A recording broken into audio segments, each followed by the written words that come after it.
ವಂದನೆಗಳಮ್ಮ. ವಂದನೆಗಳು. ಅದೇ ರೀತಿಯಲ್ಲಿ ಎಲ್ಲರಿಗೂ ಯೇಸು ಕ್ರಿಸ್ತರ ನಾಮದಲ್ಲಿ ವಂದನೆಗಳು ತಿಳಿಸ್ತಾ ಇದ್ದೀನಿ. ಎಲ್ಲರೂ ತಲೆ ಬಾಗಿಸಿ ಪ್ರಾರ್ಥನೆ ಮಾಡ್ಕೊಳ್ಳೋಣ.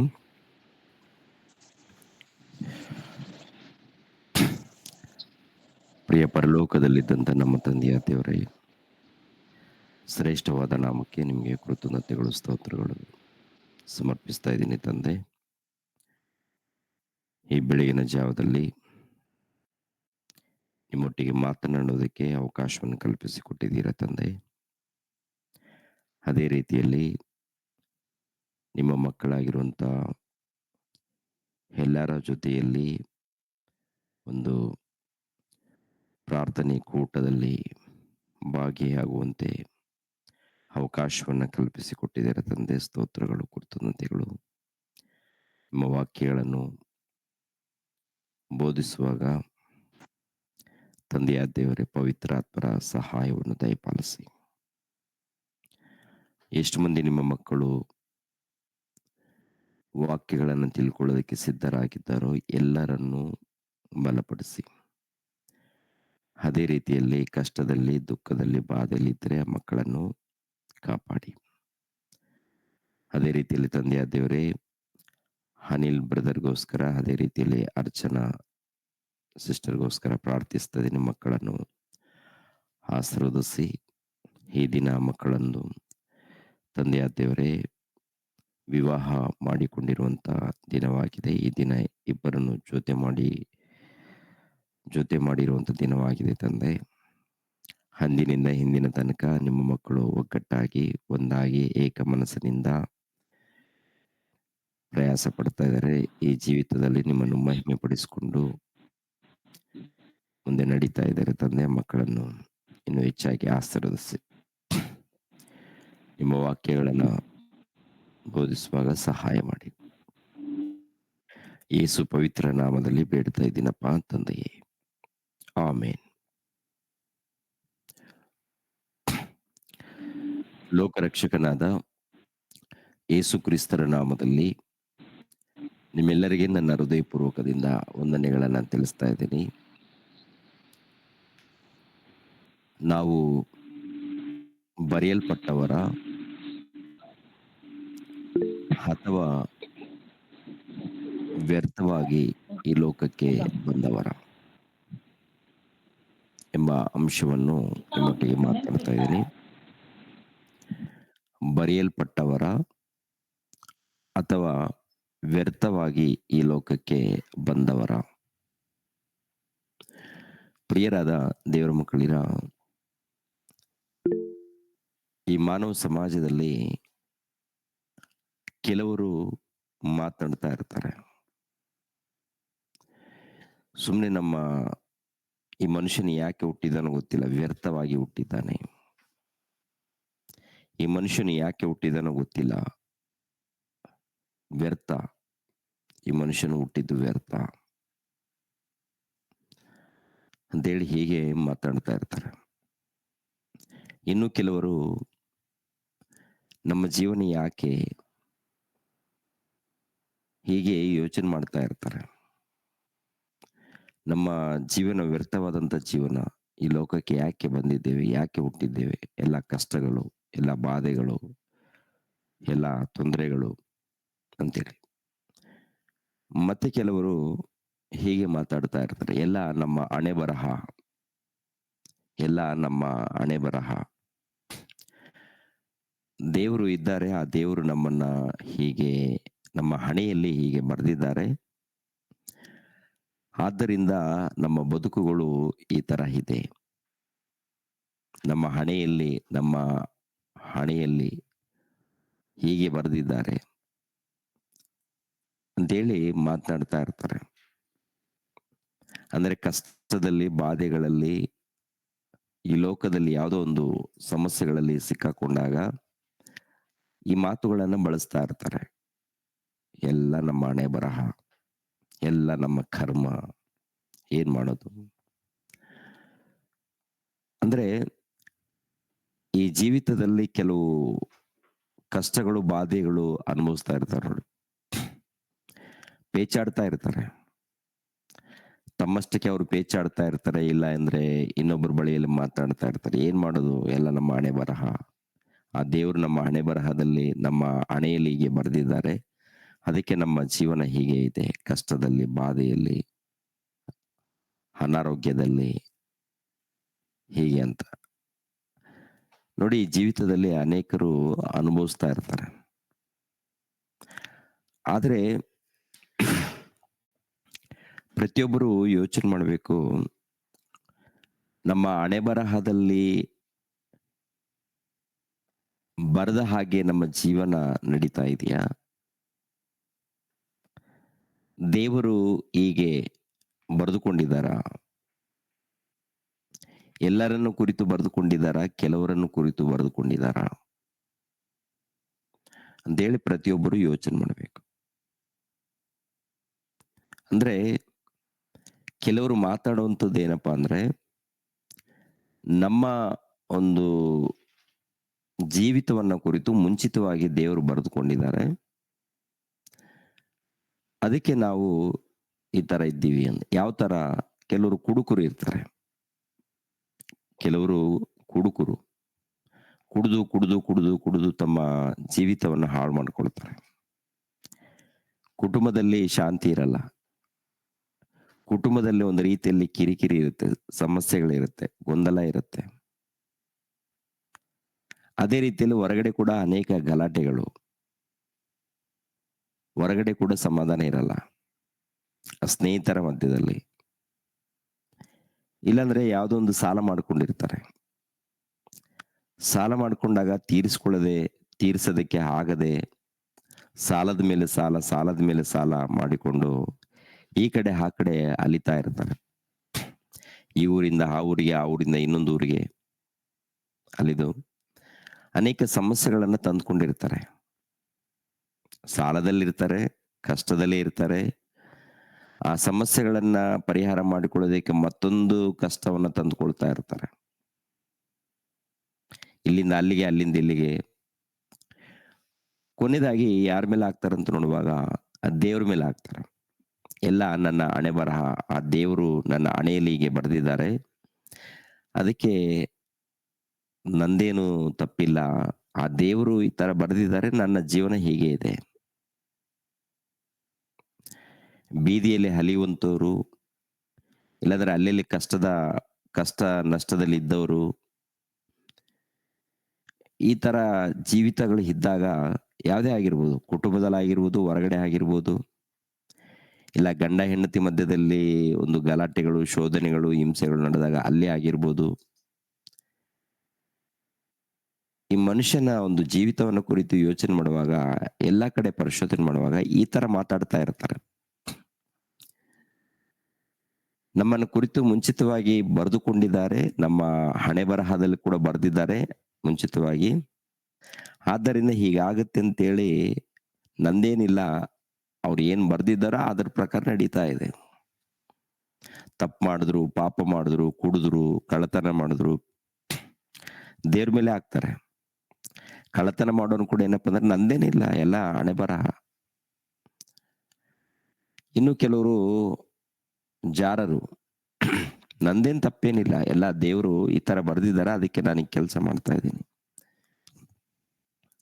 ಅಂತೇಳಿ ಸೀದಾ ದೇವ್ರ ಮೇಲೆ ಹಾಕ್ತಾರೆ.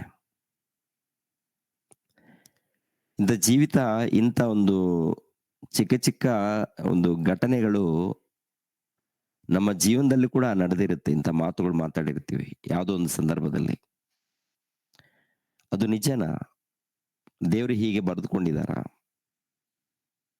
ಅಂದ್ರೆ ಹೀಗೆ ನೀನು ಕುಡಿಬೇಕು, ಕುಡಿದು ಕುಡಿದು ನಿನ್ನ ಮನೆಯಲ್ಲಿ ಗಲಾಟೆ ಮಾಡಬೇಕು, ನೀನು ಒಂದು ರೀತಿಯಲ್ಲಿ ಜಾರರಾಗ್ಬೇಕು, ಅಂದ್ರೆ ವ್ಯಭಿಚಾರಿಣಿಗಳು ಆಗ್ಬೇಕು, ನೀವು ಇನ್ನೊಬ್ಬರ ಒಂದು ಸೊತ್ತನ್ನ ದೋಚ್ಕೊಂಡು ಕಳ್ಳತನ ಮಾಡೋರಾಗ್ಬೇಕು, ನೀವು ಇನ್ನೊಂದು ಸಂಬಂಧ ಇಟ್ಕೊಂಡು ಬೇರೆ ದಾರಿಯಲ್ಲಿ ಇಟ್ಕೋಬೇಕು ಅಂತೇಳಿ ದೇವ್ರು ಮುಂಚಿತವಾಗಿ ಹೀಗೇನೆ ಬರ್ದಿದ್ದಾನ?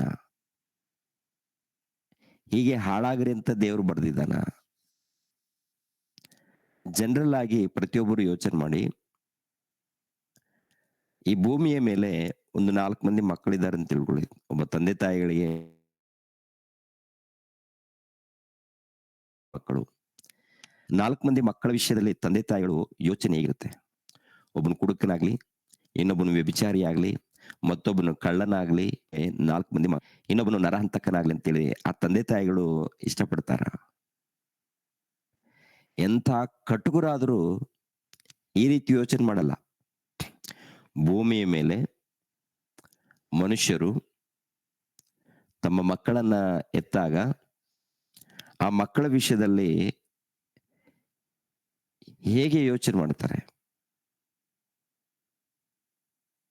ಈ ಕಳ್ಳರು, ಕದಿಮರು, ಒಂದು ರೀತಿಯಲ್ಲಿ ಕುಡುಕರು ಇರ್ತಾರಲ್ಲ, ಇವರು ಕೂಡ ಹೀಗೆ ಯೋಚನೆ ಮಾಡ್ತಾರೆ. ನಾನು ಕುಡುಕನಾಗಿದ್ದೀನಿ, ನನ್ನ ಮಕ್ಕಳು ಕೂಡ ಕುಡುಕರಾಗ್ಲಿ.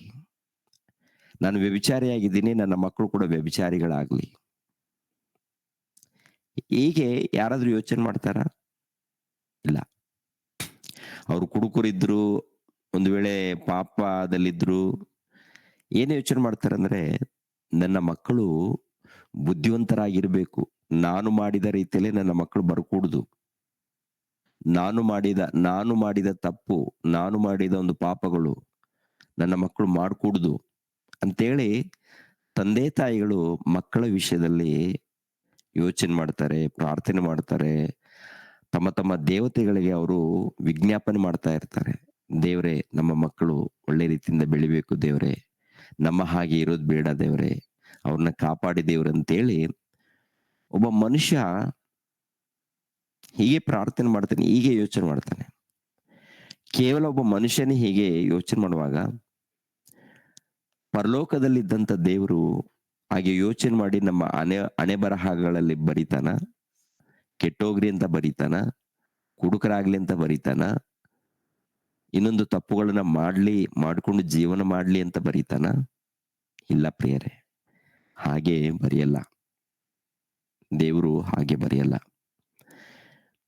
ಹೇಗೆ ಬರ್ತಾನೆ? ದೇವರು ಹೇಗೆ ಬರೆದಿದ್ದಾನೆ ಅಂತ ನೋಡುವಾಗ, ಪ್ರಿಯರಾದ ದೇವ್ರ ಮಕ್ಕಳಿರ, ಕೆಲವರು ಬೈಬಲ್ ಗ್ರಂಥದಲ್ಲಿ ಭಕ್ತರಿದ್ದಾರೆ. ಆ ಭಕ್ತರಲ್ಲಿ ತಮ್ಮನ್ನು ಕುರಿತು ಏನ್ ಬರೆಯಲ್ಪಟ್ಟಿದೆ ಅಂತ ನೋಡುವಾಗ, ಒಂದ್ಸರಿ ದಾವಿದ್ ಮಹಾರಾಜನನ್ನ ಕುರಿತು ನೋಡೋಣ. ದಾವಿದ್ ಮಹಾರಾಜನಿದ್ದಾನಲ್ಲ, ಕ್ರಿಸ್ತ ಪೂರ್ವದಲ್ಲಿ ಸುಮಾರು 40 ವರ್ಷ ಪರಿಪಾಲನೆ ಮಾಡಿರುವಂತ ವ್ಯಕ್ತಿ. ಆತನೊಂದು ಮಾತನ್ನು ಹೇಳ್ತಾನೆ. ಕೀರ್ತನೆ ಗ್ರಂಥ 139ನೇ ಅಧ್ಯಾಯ 16ನೇ ವಚನ. ಕೀರ್ತನೆ ಗ್ರಂಥ 139ನೇ ಅಧ್ಯಾಯ 16ನೇ ವಚನ.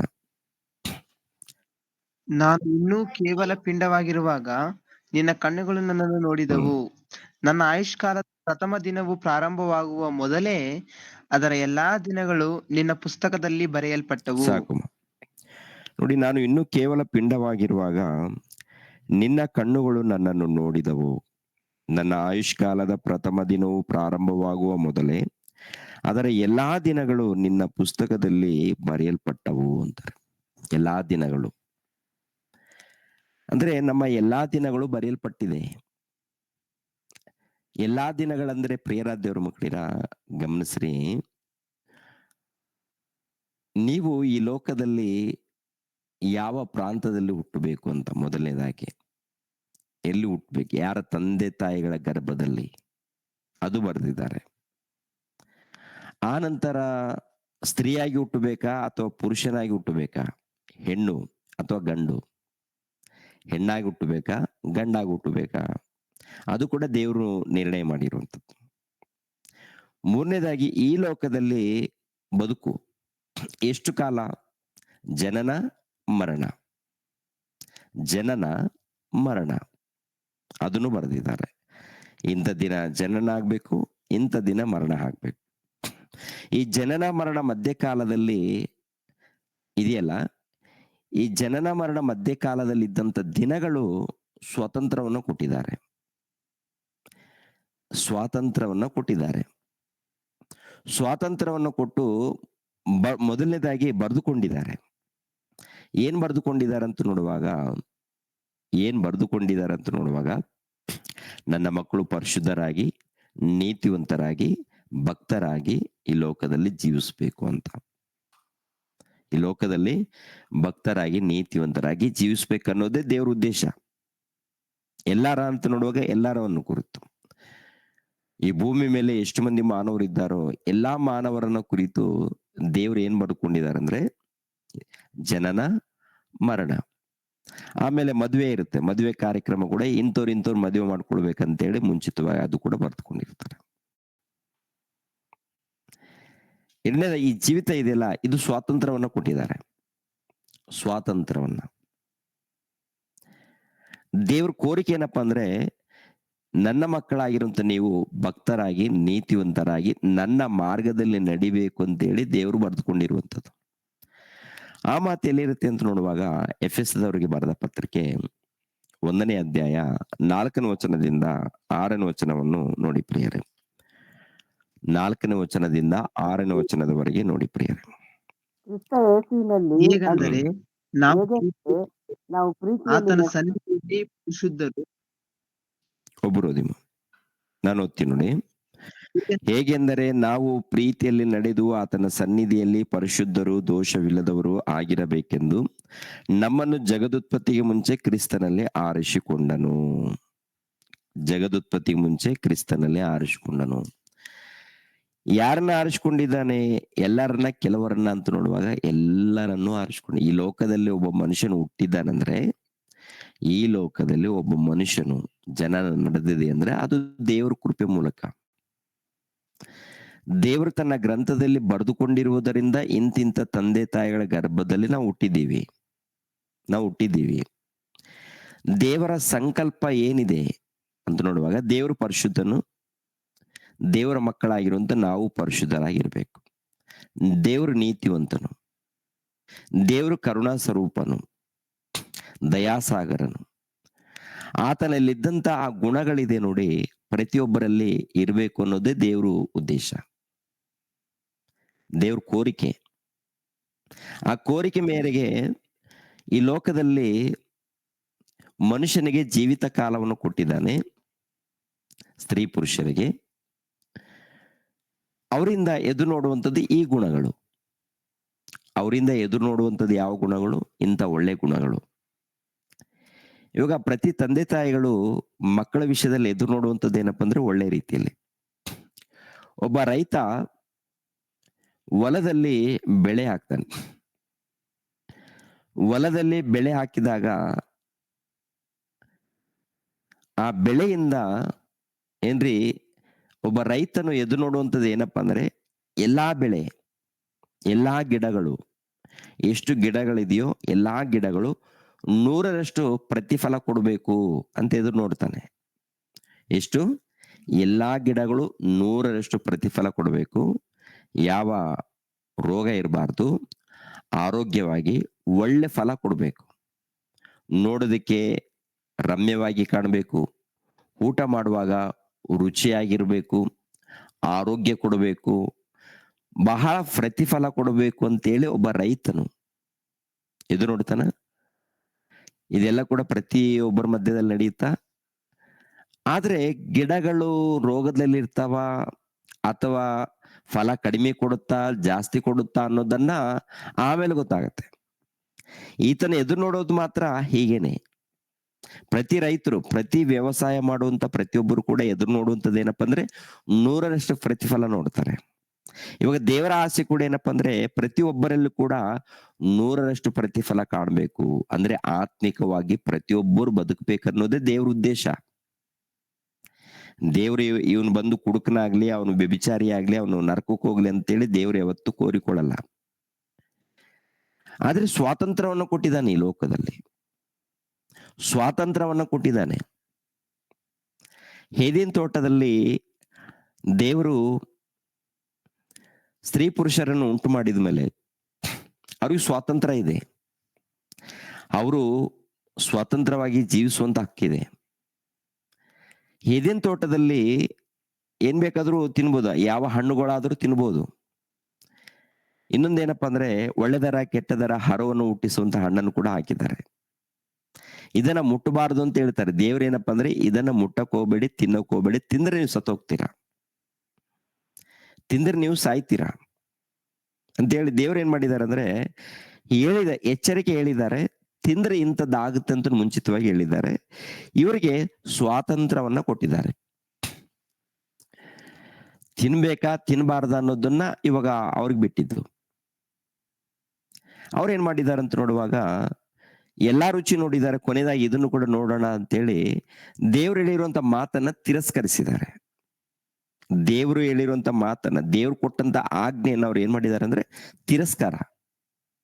ತಿರಸ್ಕಾರವೇ ಪಾಪ. ದೇವ್ರು ಕೊಟ್ಟಂತ ಆಜ್ಞೆಯನ್ನ ತಿರಸ್ಕರಿಸುವಂತದ್ದೇ ಪಾಪ. ಈ ಲೋಕದಲ್ಲಿ ಪ್ರತಿಯೊಬ್ಬರು ಕೂಡ ನೀತಿವಂತರಾಗಿ, ಭಕ್ತರಾಗಿ, ಶ್ರೇಷ್ಠರಾಗಿ, ದೇವರಲ್ಲಿದ್ದಂತ ಗುಣಗಳು ಉಳ್ಳವರಾಗಿ ಬದುಕಬೇಕನ್ನುವಂಥದ್ದೇ ದೇವರ ಉದ್ದೇಶ. ಆ ರೀತಿ ಬದುಕಬೇಕು ಅಂತ. ಆದ್ರೆ ಈ ಲೋಕದಲ್ಲಿ ಎಲ್ಲರಿಗೂ ಸ್ವಾತಂತ್ರ್ಯ ಕೊಟ್ಟಿದ್ದಾರೆ. ಸ್ವಾತಂತ್ರ್ಯವನ್ನ ಪಡೆದುಕೊಂಡಿರುವಂತ ಮನುಷ್ಯನು ಏನ್ರಿ ಜ್ಞಾನ ಪಡ್ಕೊಂಡಿದ್ದಾನೆ. ಅಂದ್ರೆ ದೇವರು ಜ್ಞಾನ ಕೊಟ್ಟಿದ್ದಾನೆ. ಯಾವ್ದು ಒಳ್ಳೇದು, ಯಾವ್ದು ಕೆಟ್ಟದ್ದು, ಏನ್ ಮಾಡ್ಬೇಕು, ನಾ ದೇವ್ರು ಮೆಚ್ಚುವಂತ ರೀತಿಯಲ್ಲಿ ಬದುಕಬೇಕು. ದೇವ್ರು ಮೆಚ್ಚುವಂತ ರೀತಿಯಲ್ಲಿ ಬದುಕಬೇಕಾದ್ರೆ ಕುಡಿಯೋದಕ್ಕೆ ಹೋಗ್ಬಾರ್ದು, ಕೆಟ್ಟ ಚಟಗಳಿಗೆ ಹೋಗ್ಬಾರ್ದು, ಕೆಟ್ಟ ಚಟಗಳಿಗೆ ಗುಲಾಮರಾಗಬಾರ್ದು. ನಾನು ಕುಟುಂಬವನ್ನ ಕಾಪಾಡಿಕೊಳ್ಬೇಕು. ನನ್ನ ಹೆಂಡತಿಯನ್ನ, ನನ್ನ ಮಕ್ಕಳನ್ನು, ನನ್ನ ಕುಟುಂಬವನ್ನು ನಾನು ಕಾಪಾಡಿಕೊಳ್ಬೇಕು. ನಾನು ದೇವರಿಗೆ ಒಳಪಡಬೇಕು, ದೇವರಿಗೆ ನಾನು ವಿಧೇಯನಾಗಬೇಕು ಅಂತೇಳಿ ಯಥಾರ್ಥವಾಗಿ ಯಾರು ಬದುಕ್ತಾರೋ ಅವರು ಶ್ರೇಷ್ಠರು, ಭಾಗ್ಯವಂತರಾಗ್ತಾರೆ. ಒಂದ್ ವೇಳೆ ಏನಿದ್ರು ಪರವಾಗಿಲ್ಲ, ಈ ಶರೀರಕ್ಕೆ ನಮ್ಗೆ ಕೋರಿಕೆ ಇದೆ. ಕೋರಿಕೆ ಅಂದ್ರೆ ಕುಡಿಯುವಂತ ಕೋರಿಕೆ ಇದೆ, ಇಲ್ಲಾಂದ್ರೆ ಅನೇಕ ಚಟಗಳು, ಮತ್ತಿನಲ್ಲಿರ್ಬೇಕು, ಏನೇನೋ ಈ ಲೋಕದಲ್ಲಿ ಏನೇನೋ ಅನಿಸ್ತಾ ಇದೆ, ಅಲ್ಲಿಗೆ ಹೋಗ್ತೀನಿ, ಇಲ್ಲಿಗೆ ಹೋಗ್ತೀನಿ ಅಂತೇಳಿ ಈ ದೇವರ ಆಜ್ಞೆಗಳನ್ನ ಪಕ್ಕಕ್ಕಿಟ್ಟು ಹೋದ್ರೆ ಅದು ಯಾರಿಗ್ ಬಿಟ್ಟಿದ್ದು ಅಂತ ನೋಡುವಾಗ, ಯಾರು ತಪ್ಪು ಮಾಡಿದಂತೆ, ಅದು ಮನುಷ್ಯನ ಅಥವಾ ದೇವರ ಅಂತ ನೋಡುವಾಗ ಮನುಷ್ಯನು ತಪ್ಪು ಮಾಡಿದ್ದದು. ನಾವೇ ತಪ್ಪು ಮಾಡ್ತಾ ಇದೀವಿ ಅಂತ ಅರ್ಥ. ನಾವು ತಪ್ಪು ಮಾಡ್ತಾ ಇದೀವಿ ಅಂತ ಅರ್ಥ. ಯಾಕಂದ್ರೆ ದೇವರು ಸ್ವಾತಂತ್ರ್ಯವನ್ನು ಕೊಟ್ಟಾಗ ಆ ಸ್ವಾತಂತ್ರ್ಯವನ್ನು ದೇವ್ರಿಗೋಸ್ಕರ ಉಪಯೋಗ ಮಾಡ್ಬೇಕು. ದೇವ್ರಿಗೋಸ್ಕರ ಉಪಯೋಗ ಮಾಡದೆ ಹೋದ್ರೆ ಅವಾಗ ಏನಾಗ್ತೀವಿ ಅಂತ ನೋಡುವಾಗ ನಾವು ಶಾಪಗ್ರಸ್ತರಾಗ್ತೀವಿ ಪ್ರಿಯರೇ. ಈ ವಚನದ ಪ್ರಕಾರ ನೋಡುವಾಗ ಎಲ್ಲರನ್ನು ಕುರಿತು ಬರೆದುಕೊಂಡಿದ್ದಾನೆ. ಎಲ್ಲಾರು ನೀತಿವಂತರಾಗಿ, ಭಕ್ತರಾಗಿ ಇರಬೇಕು ಅಂತ. ಹಾಗೆ ಪ್ರಿಯರ ದೇವರ ಮಕ್ಕಳಿರ, ಯೇಸು ಪ್ರಭು ಕೂಡ ಹೇಳ್ತಾರೆ ನೋಡಿ, ಏನ್ ಹೇಳುವಂಥದ್ದು ಅಂದ್ರೆ, ಮತ್ತಾಯನ ಬರೆದ ಸುವಾರ್ತೆ 26ನೇ ಅಧ್ಯಾಯ 24ನೇ ವಚನ. ಮತ್ತಾಯನ ಬರೆದ ಸುವಾರ್ತೆ 26ನೇ ಅಧ್ಯಾಯ 24ನೇ ವಚನ ಪ್ರಿಯರೇ. 26-24ನೇ ವಚನವನ್ನ ಗಮನಿಸೋಣ. ಮನುಷ್ಯ ಕುಮಾರನು ಹೊರಟು ಹೋಗುತ್ತಾನೆ ಸರಿ, ಹಾಗೆ ಆತನ ವಿಷಯವಾಗಿ ಬರೆದದೆಯಲ್ಲ. ಆದರೆ ಯಾವನು ಮನುಷ್ಯ ಕುಮಾರನನ್ನು ಹಿಡಿದುಕೊಡುವನೋ ಅವನ ಗತಿಯನ್ನು ಏನು ಹೇಳಲಿ? ಆ ಮನುಷ್ಯನು ಹುಟ್ಟಿದಿದ್ದರೆ ಅವನಿಗೆ ಒಳ್ಳೆಯದಾಗಿತ್ತು ಅಂದನು. ಆಗ ಆತನನ್ನು ಹಿಡುಕೊಡಬೇಕೆಂದಿದ್ದ ಯೂದನು, ಗುರುವೇ, ನಾನವನಲ್ಲ ಅನ್ನಲಾಗಿ ಯೇಸು ಅವನಿಗೆ, ನೀನೇ ಹೇಳಿದ್ದಿ ಎಂದು ಹೇಳಿದನು. ಅವರು ಊಟ ಮಾಡುತ್ತಿರುವಾಗ ಸಾಕು ಮನುಷ್ಯ ಕುಮಾರನು ಹೊರಟು ಹೋಗುತ್ತಾನೆ ಸರಿ, ಹಾಗೆ ಆತನ ವಿಷಯವಾಗಿ ಬರೆದದೆಯಲ್ಲ. ಆದರೆ ಯಾವನು ಮನುಷ್ಯ ಕುಮಾರನನ್ನು ಹಿಡಿದುಕೊಡುವನೋ ಅವನ ಗತಿಯನ್ನು ಏನು ಹೇಳಲಿ? ಆ ಮನುಷ್ಯನು ಹುಟ್ಟದಿದ್ದರೆ ಅವನಿಗೆ ಒಳ್ಳೇದಾಗಿತ್ತು ಅಂತ. ಅಂದ್ರೆ ಮನುಷ್ಯ ಕುಮಾರನು ಬರೆಯಲ್ಪಟ್ಟ ಪ್ರಕಾರ ಹೋಗ್ತಾ ಇದ್ದಾನೆ. ಮನುಷ್ಯ ಕುಮಾರನ ಜೊತೆಯಲ್ಲಿ ಶಿಷ್ಯರಿದ್ದಾರಲ್ಲ, ಅವ್ರೇನ್ ಮಾಡ್ಬೇಕು? ಅವರು ಕೂಡ ತಮ್ಮನ್ನು ಕುರಿತು ಏನ್ ಬರೆಯಲ್ಪಟ್ಟಿದೆಯೋ ಬರೆಯಲ್ಪಟ್ಟ ಪ್ರಕಾರ ಅವ್ರು ಹೋಗ್ಬೇಕು. ಅವರು ಕೂಡ ಬರೆಯಲ್ಪಟ್ಟ ಪ್ರಕಾರ ಅವರು ಹೋಗ್ಬೇಕು ಪ್ರಿಯರೇ. ಹೋಗ್ಬೇಕಾದ್ರೆ ಏನ್ ಬರೆಯಲ್ಪಟ್ಟಿದೆ ಎನ್ನುವಂಥದ್ದನ್ನ ತಿಳ್ಕೊಳ್ಬೇಕು. ನಮ್ಮನ್ನು ಕುರಿತು ಏನ್ ಬರೆಯಲ್ಪಟ್ಟಿದೆ, ನಮ್ಮನ್ನು ಕುರಿತು ಏನು ಬರೆಯಲ್ಪಟ್ಟಿದೆ ಅಂತ ತಿಳ್ಕೊಳ್ಬೇಕು. ಇವಾಗ ತಿಳ್ಕೊಳ್ಳೋರು ಯಾರಾದ್ರೂ ಇದ್ದಾರಂತ ನೋಡುವಾಗ ಈ ಆಲೋಚನೆ ಇಲ್ಲ. ನನ್ನನ್ನು ಕುರಿತು ಏನು ಬರೆದಿದೆ, ದೇವ್ರು ನನ್ನನ್ನು ಕುರಿತು ಏನು ಬರೆದುಕೊಂಡಿದ್ದಾನೆ ಅಂತೇಳಿ ಪರಿಶೋಧನೆ ಮಾಡೋರಿಲ್ಲ. ಪರಿಶೋಧನೆ ಮಾಡಿದಾಗ, ಹುಡುಕಿದಾಗ ಸಿಗುತ್ತೆ. ನಮ್ಮನ್ನು ಕುರಿತು ಏನು ಬರೆದುಕೊಂಡಿದ್ದಾನೆ ಅನ್ನುವಂಥದ್ದು ಸಿಗುತ್ತೆ. ತಿಳ್ಕೊಂಡಿಲ್ಲ. ಇವಾಗ ಯೇಸು ಪ್ರಭು ಹೇಳ್ತಾರೆ, ಈ ಲೋಕಕ್ಕೆ ಬರೋದಕ್ಕಿಂತ ಮುಂಚೆ ಇದೆಯಲ್ಲ, ಬರುವಾಗ, ಈ ಲೋಕಕ್ಕೆ ಬರುವಾಗ ಅಂದ್ರೆ ಪರಲೋಕದಿಂದ ಈ ಲೋಕಕ್ಕೆ ಬರುವಾಗ ಕೂಡ ಆ ಮಾತು ಹೇಳ್ತಾರೆ, ತಂದೆ ನಿಮ್ಮ ಗ್ರಂಥದಲ್ಲಿ ನನ್ನನ್ನು ಕುರಿತು ಏನ್ ಬರೆದುಕೊಂಡಿದ್ದೀರೋ ಆ ಪ್ರಕಾರ ನಾನು ನಿಮ್ಮ ಚಿತ್ತವನ್ನು, ನಿಮ್ಮ ಇಷ್ಟವನ್ನು ನೆರವೇರಿಸೋದಕ್ಕೆ ನಾನು ಬಂದಿದ್ದೇನೆ ತಂದೆ. ನನಗೊಂದು ಶರೀರವನ್ನು ಕೊಟ್ಟಿದ್ದೀರಾ, ನನಗೆ ಒಂದು ಶರೀರವನ್ನು ಕೊಟ್ಟಿದ್ದೀರಾ, ಅದಕ್ಕೆ ನಿಮಗೆ ಸ್ತೋತ್ರಗಳು. ನಿಮ್ಮ ಚಿತ್ತವನ್ನು ನೆರವೇರಿಸೋದಕ್ಕೆ ನಾನು ಬಂದಿದ್ದೀನಿ ಅಂತೇಳಿ ಪ್ರಭು ಹೇಳುವಂಥದ್ದು. ಚಿತ್ತವನ್ನು ಅಂದ್ರೆ ಈ ಲೋಕದಲ್ಲಿ ಬರುವಾಗ ಆ ಮಾತನ್ನ ಹೇಳ್ತಾರೆ, ಜೀವಿಸುವಾಗ್ಲೂ ಕೂಡ ಯೇಸು ಪ್ರಭು ಈ ಲೋಕದಲ್ಲಿ ಜೀವಿಸುವಾಗ್ಲೂ ಕೂಡ ನಾನು ನನ್ನ ಇಷ್ಟವನ್ನ ನೆರವೇರಿಸಿಕೊಳ್ಳೋದಕ್ಕೆ ನಾನು ಬಂದಿಲ್ಲ ಅಂತ ಹೇಳ್ತಾರೆ ಅನೇಕ ಸಾರಿ ಈ ಮಾತನ್ನ. ನನ್ನ ಕೋರಿಕೆಗಳನ್ನ ತೀರಿಸ್ಕೊಳ್ಳೋದಕ್ಕೆ ನಾನು ಬಂದಿಲ್ಲ ಅಂತ ಹೇಳ್ತಾರೆ. ಇವಾಗ ನಾವೆಲ್ಲರೂ ಕೂಡ ಏನ್ ಹೇಳ್ಬೇಕು? ನಾವೆಲ್ಲರೂ ಕೂಡ ಏನ್ ಹೇಳ್ಬೇಕು ಹೇಳಿ? ನಾವೆಲ್ಲರೂ ಕೂಡ ಈ ಲೋಕದಲ್ಲಿ ನಾವು ಜೀವಿತವನ್ನು ಪಡ್ಕೊಂಡಿದೀವಿ ಅಂದ್ರೆ ನಮ್ಮ ಕೋರಿಕೆಗಳನ್ನ ತೀರಿಸ್ಕೊಳ್ಳೋದಕ್ಕೆ ನಾವು ಬಂದಿಲ್ಲ, ನಮ್ಮ ಇಷ್ಟವನ್ನು ನೆರವೇರಿಸ್ಕೊಳ್ಳೋದಕ್ಕೆ ನಾವು ಬಂದಿಲ್ಲ, ನಾವು ದೇವರ ಇಷ್ಟವನ್ನ ನೆರವೇರಿಸೋದಕ್ಕೆ ಈ ಲೋಕಕ್ಕೆ ಬಂದಿದ್ದೀವಿ. ಈ ಲೋಕದಲ್ಲಿ ಇದ್ದದರಿಂದ ನಾವು ಊಟ ಮಾಡ್ತೀವಿ, ಒಳ್ಳೆ ವಸ್ತ್ರಗಳನ್ನ ಧರಿಸ್ಕೊಳ್ತೀವಿ. ಉದ್ದೇಶ ಏನು? ಕೆಲಸ ಏನು? ನಮ್ಮ ಕೋರಿಕೆ ತೀರಿಸ್ಕೊಳ್ಳೋದಕ್ಕೆ ಈ ಕೆಲಸ ಅಲ್ಲ, ಕೆಲಸ ದೇವರ ಕೆಲಸ, ದೇವರ ಕೆಲಸ. ಎಲ್ಲರೂ ಕೂಡ ಈ ಲೋಕದಲ್ಲಿ ಹುಟ್ಟಿದಾರಂದ್ರೆ ದೇವರ ಕೆಲಸವನ್ನ ಮಾಡೋದಕ್ಕೆ ಹುಟ್ಟಿದ್ದಾರೆ. ಅಂದ್ರೆ ಮೊಟ್ಟ ಮೊದಲು ಪರಿಶುದ್ಧರಾಗಿ, ನೀತಿವಂತರಾಗಿ, ಭಕ್ತರಾಗಿ ಜೀವಿಸಿ ದೇವರ ಕೆಲಸವನ್ನ ಮಾಡೋದಕ್ಕೆ. ದೇವರ ಕೆಲಸ ಏನಪ್ಪಾ ಅಂತ ನೋಡುವಾಗ ಏನ್ರಿ, ದೇವರನ್ನ ಘನಪಡಿಸುವಂಥದ್ದು, ದೇವರ ಸುವಾರ್ತೆ ಮಾಡುವಂಥದ್ದು, ದೇವರನ್ನ ಕೊಂಡಾಡುವಂಥದ್ದು, ಆರಾಧನೆ ಮಾಡುವಂಥದ್ದು, ಮಹಿಮೆ ಪಡಿಸುವಂಥದ್ದು, ಏನಪ್ಪಾ ಅಂದ್ರೆ ಎಲ್ಲರಿಗೋಸ್ಕರ ಪ್ರಾರ್ಥನೆ ಮಾಡುವಂಥದ್ದು, ಎಲ್ಲರಿಗೂ ಒಳ್ಳೇದನ್ನ ಮಾಡುವಂಥದ್ದು. ನಮ್ಮಿಂದ ಏನಪ್ಪಾ ಅಂದ್ರೆ ಇನ್ನೊಬ್ಬರಿಗೆ ಒಳ್ಳೇದೇ ಆಗ್ಬೇಕು, ಕೆಟ್ಟದಾಗ್ಬಾರದು,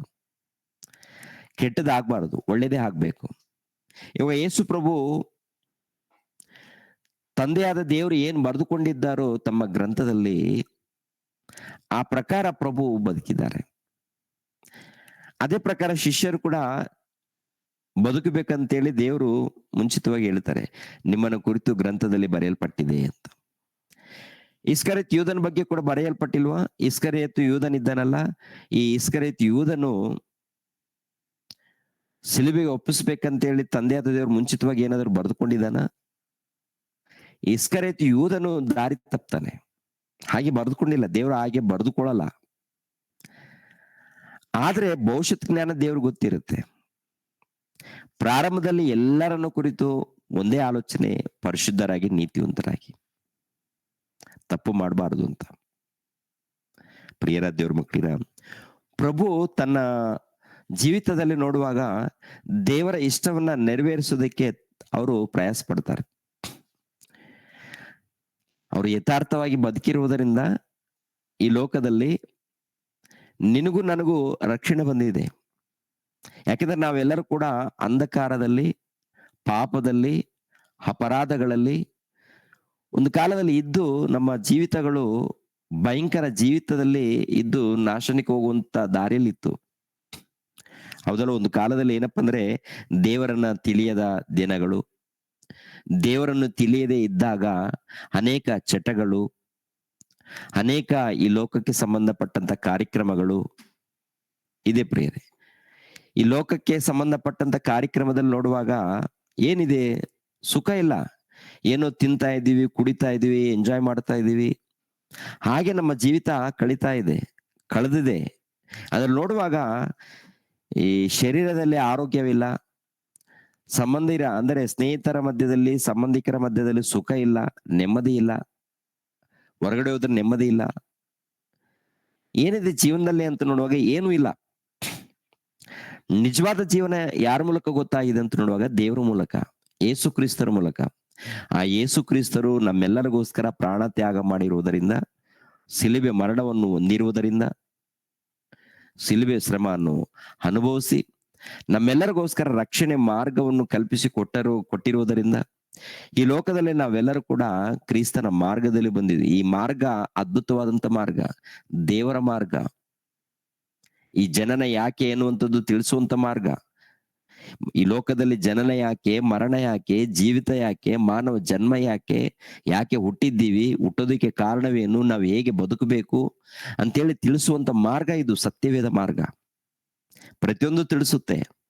ನೀವು ಯಾಕೆ ಹುಟ್ಟಿದ್ದೀರಾ, ನೀವು ಹುಟ್ಟೋದಕ್ಕೆ ಕಾರಣ ಏನು, ಎಲ್ಲಿ ಹುಟ್ಟಬೇಕು, ಇವೆಲ್ಲ ಕೂಡ ಪ್ರಿಯರಾದ ದೇವ್ರ ಮಕ್ಕಳಿರ ಸತ್ಯವೇದ ಗ್ರಂಥದಲ್ಲಿ ಬರೆಯಲ್ಪಟ್ಟಿದೆ. ನಮ್ಮೆಲ್ಲರನ್ನು ಕುರಿತು ದೇವರು ಬರೆದಿದ್ದಾರೆ. ನಮ್ಮೆಲ್ಲರನ್ನು ಕುರಿತು ದೇವರು ತನ್ನ ಗ್ರಂಥದಲ್ಲಿ ಬರೆದುಕೊಂಡಿದ್ದಾರೆ. ಪರಿಶುದ್ಧರಾಗಿ, ನೀತಿವಂತರಾಗಿ, ಭಕ್ತರಾಗಿ ಜೀವಿಸಬೇಕು ಅಂತ. ಆದರೆ ಇಸ್ಕರಿಯೋತ ಯೂದನು ತಪ್ಪಾಡ್ತಾನೆ, ಅಪರಾಧದಲ್ಲಿ ಸಿಕ್ಕಾಕೊಳ್ತಾನೆ, ಪಾಪದಲ್ಲಿ ಸಿಕ್ಕಾಕೊಳ್ತಾನೆ. ಕೊನೆದಾಗಿ ತನ್ನನ್ನು ತಾನು ನಿಂದಿಸಿಕೊಂಡು, ತನ್ನನ್ನು ತಾನು ಪಶ್ಚಾತ್ತಾಪ ಪಟ್ಟು ಏನ್ ಮಾಡ್ತಾನೆ, ಉರ್ಲಾಕೊಂಡು ಸಾಯ್ತಾನೆ. ಉರ್ಲಾಕೊಂಡು ಯಾಕೆ ಉರ್ಲಾಕೊಂಡಿದ್ದಾನೆ ಅಂದ್ರೆ ಕಾರಣ ಇಷ್ಟೇ, ಆ ಪರಿಶುದ್ಧನನ್ನ ನಾನು ಹಿಡಿದುಕೊಟ್ಟಿದ್ದೀನಿ. ಆತನು ಕರುಣಾ ಸ್ವರೂಪನು, ಆತನು ಕರುಣಾಸಾಗರನು. ಮಾತಿನಲ್ಲಿ ತಪ್ಪಿಲ್ಲ, ಕ್ರಿಯೆಯಲ್ಲಿ ತಪ್ಪಿಲ್ಲ. ಎಲ್ಲ ಕಡೆ ನೋಡುವಾಗ ಅದ್ಭುತ. ಈ ಲೋಕವನ್ನ ಕಾಪಾಡಬೇಕು, ಈ ಲೋಕವನ್ನು ಉದ್ಧಾರ ಮಾಡಬೇಕು, ಈ ಲೋಕವನ್ನ ರಕ್ಷಿಸಬೇಕು, ಈ ಲೋಕವನ್ನು ಹೇಗಾದ್ರೂ ಮಾಡಿ ಕನಿಕರಿಸಿ ಕಾಪಾಡ್ಬೇಕಂತೇಳಿ ಹಗಲು ರಾತ್ರಿ ನಿದ್ದೆ ಇಲ್ಲದೆ ಪ್ರಯಾಸ ಪಟ್ಟಿರುವಾಗ ಅಂತ ಪುರುಷನ್ನ ನಾನು ಹಿಡಿದುಕೊಟ್ಟಿದ್ದೀನಿ, ಅಂತ ಪುರುಷನ್ನ ನಾನು ಈ ದುಷ್ಟರಿಗೆ ಹಿಡಿದುಕೊಟ್ಟು ಪಾಪ ಮಾಡಿದ್ದೀನಿ ಅಂತೇಳಿ ತನ್ನನ್ನ ತಾನು ಕೊರಗಿ, ತನ್ನನ್ನ ತಾನು ಆಲೋಚನೆ ಮಾಡಿಕೊಂಡು ಕೊನೆಯದಾಗಿ ಉರ್ಲಾಕೊಂಡು ಸತ್ತು ಹೋಗ್ತಾನೆ. ಆ ಮನುಷ್ಯ ಒಂದು ಮಾಡ್ಬೋದಾಗಿತ್ತು.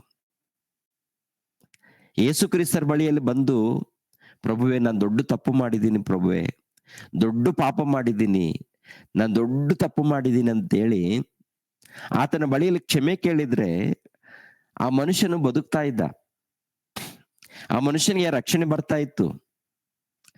ಆದರೆ ಅದನ್ನ ಕಳೆದುಕೊಂಡಿದ್ದಾನೆ, ಆ ಮನುಷ್ಯನೇ ಕಳೆದುಕೊಂಡಿದ್ದಾನೆ. ಅದೇ ರೀತಿಯಲ್ಲಿ ಈ ಕಾಲದಲ್ಲಿ ಅನೇಕರು ಆತ್ಮಹತ್ಯೆ ಮಾಡ್ಕೊಳ್ತಾ ಇರ್ತಾರೆ.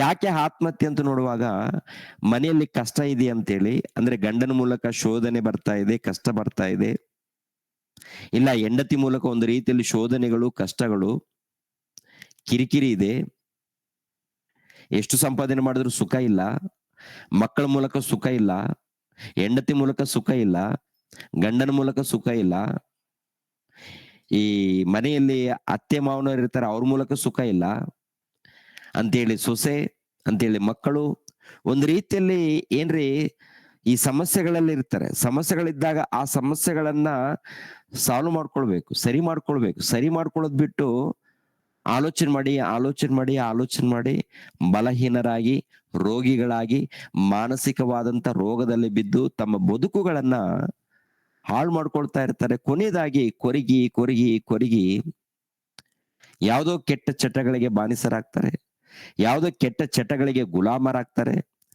ಗುಲಾಮರಾಗಿ ಇನ್ನೂ ಕೊರಗಿ ಕೆಲವರೇನು ಆತ್ಮಹತ್ಯೆ ಮಾಡ್ಕೊಳ್ತಾರೆ, ತಮ್ಮನ್ನ ತಾವು ಸಾಯಿಸ್ಕೊಳ್ಳುವಂತೆ.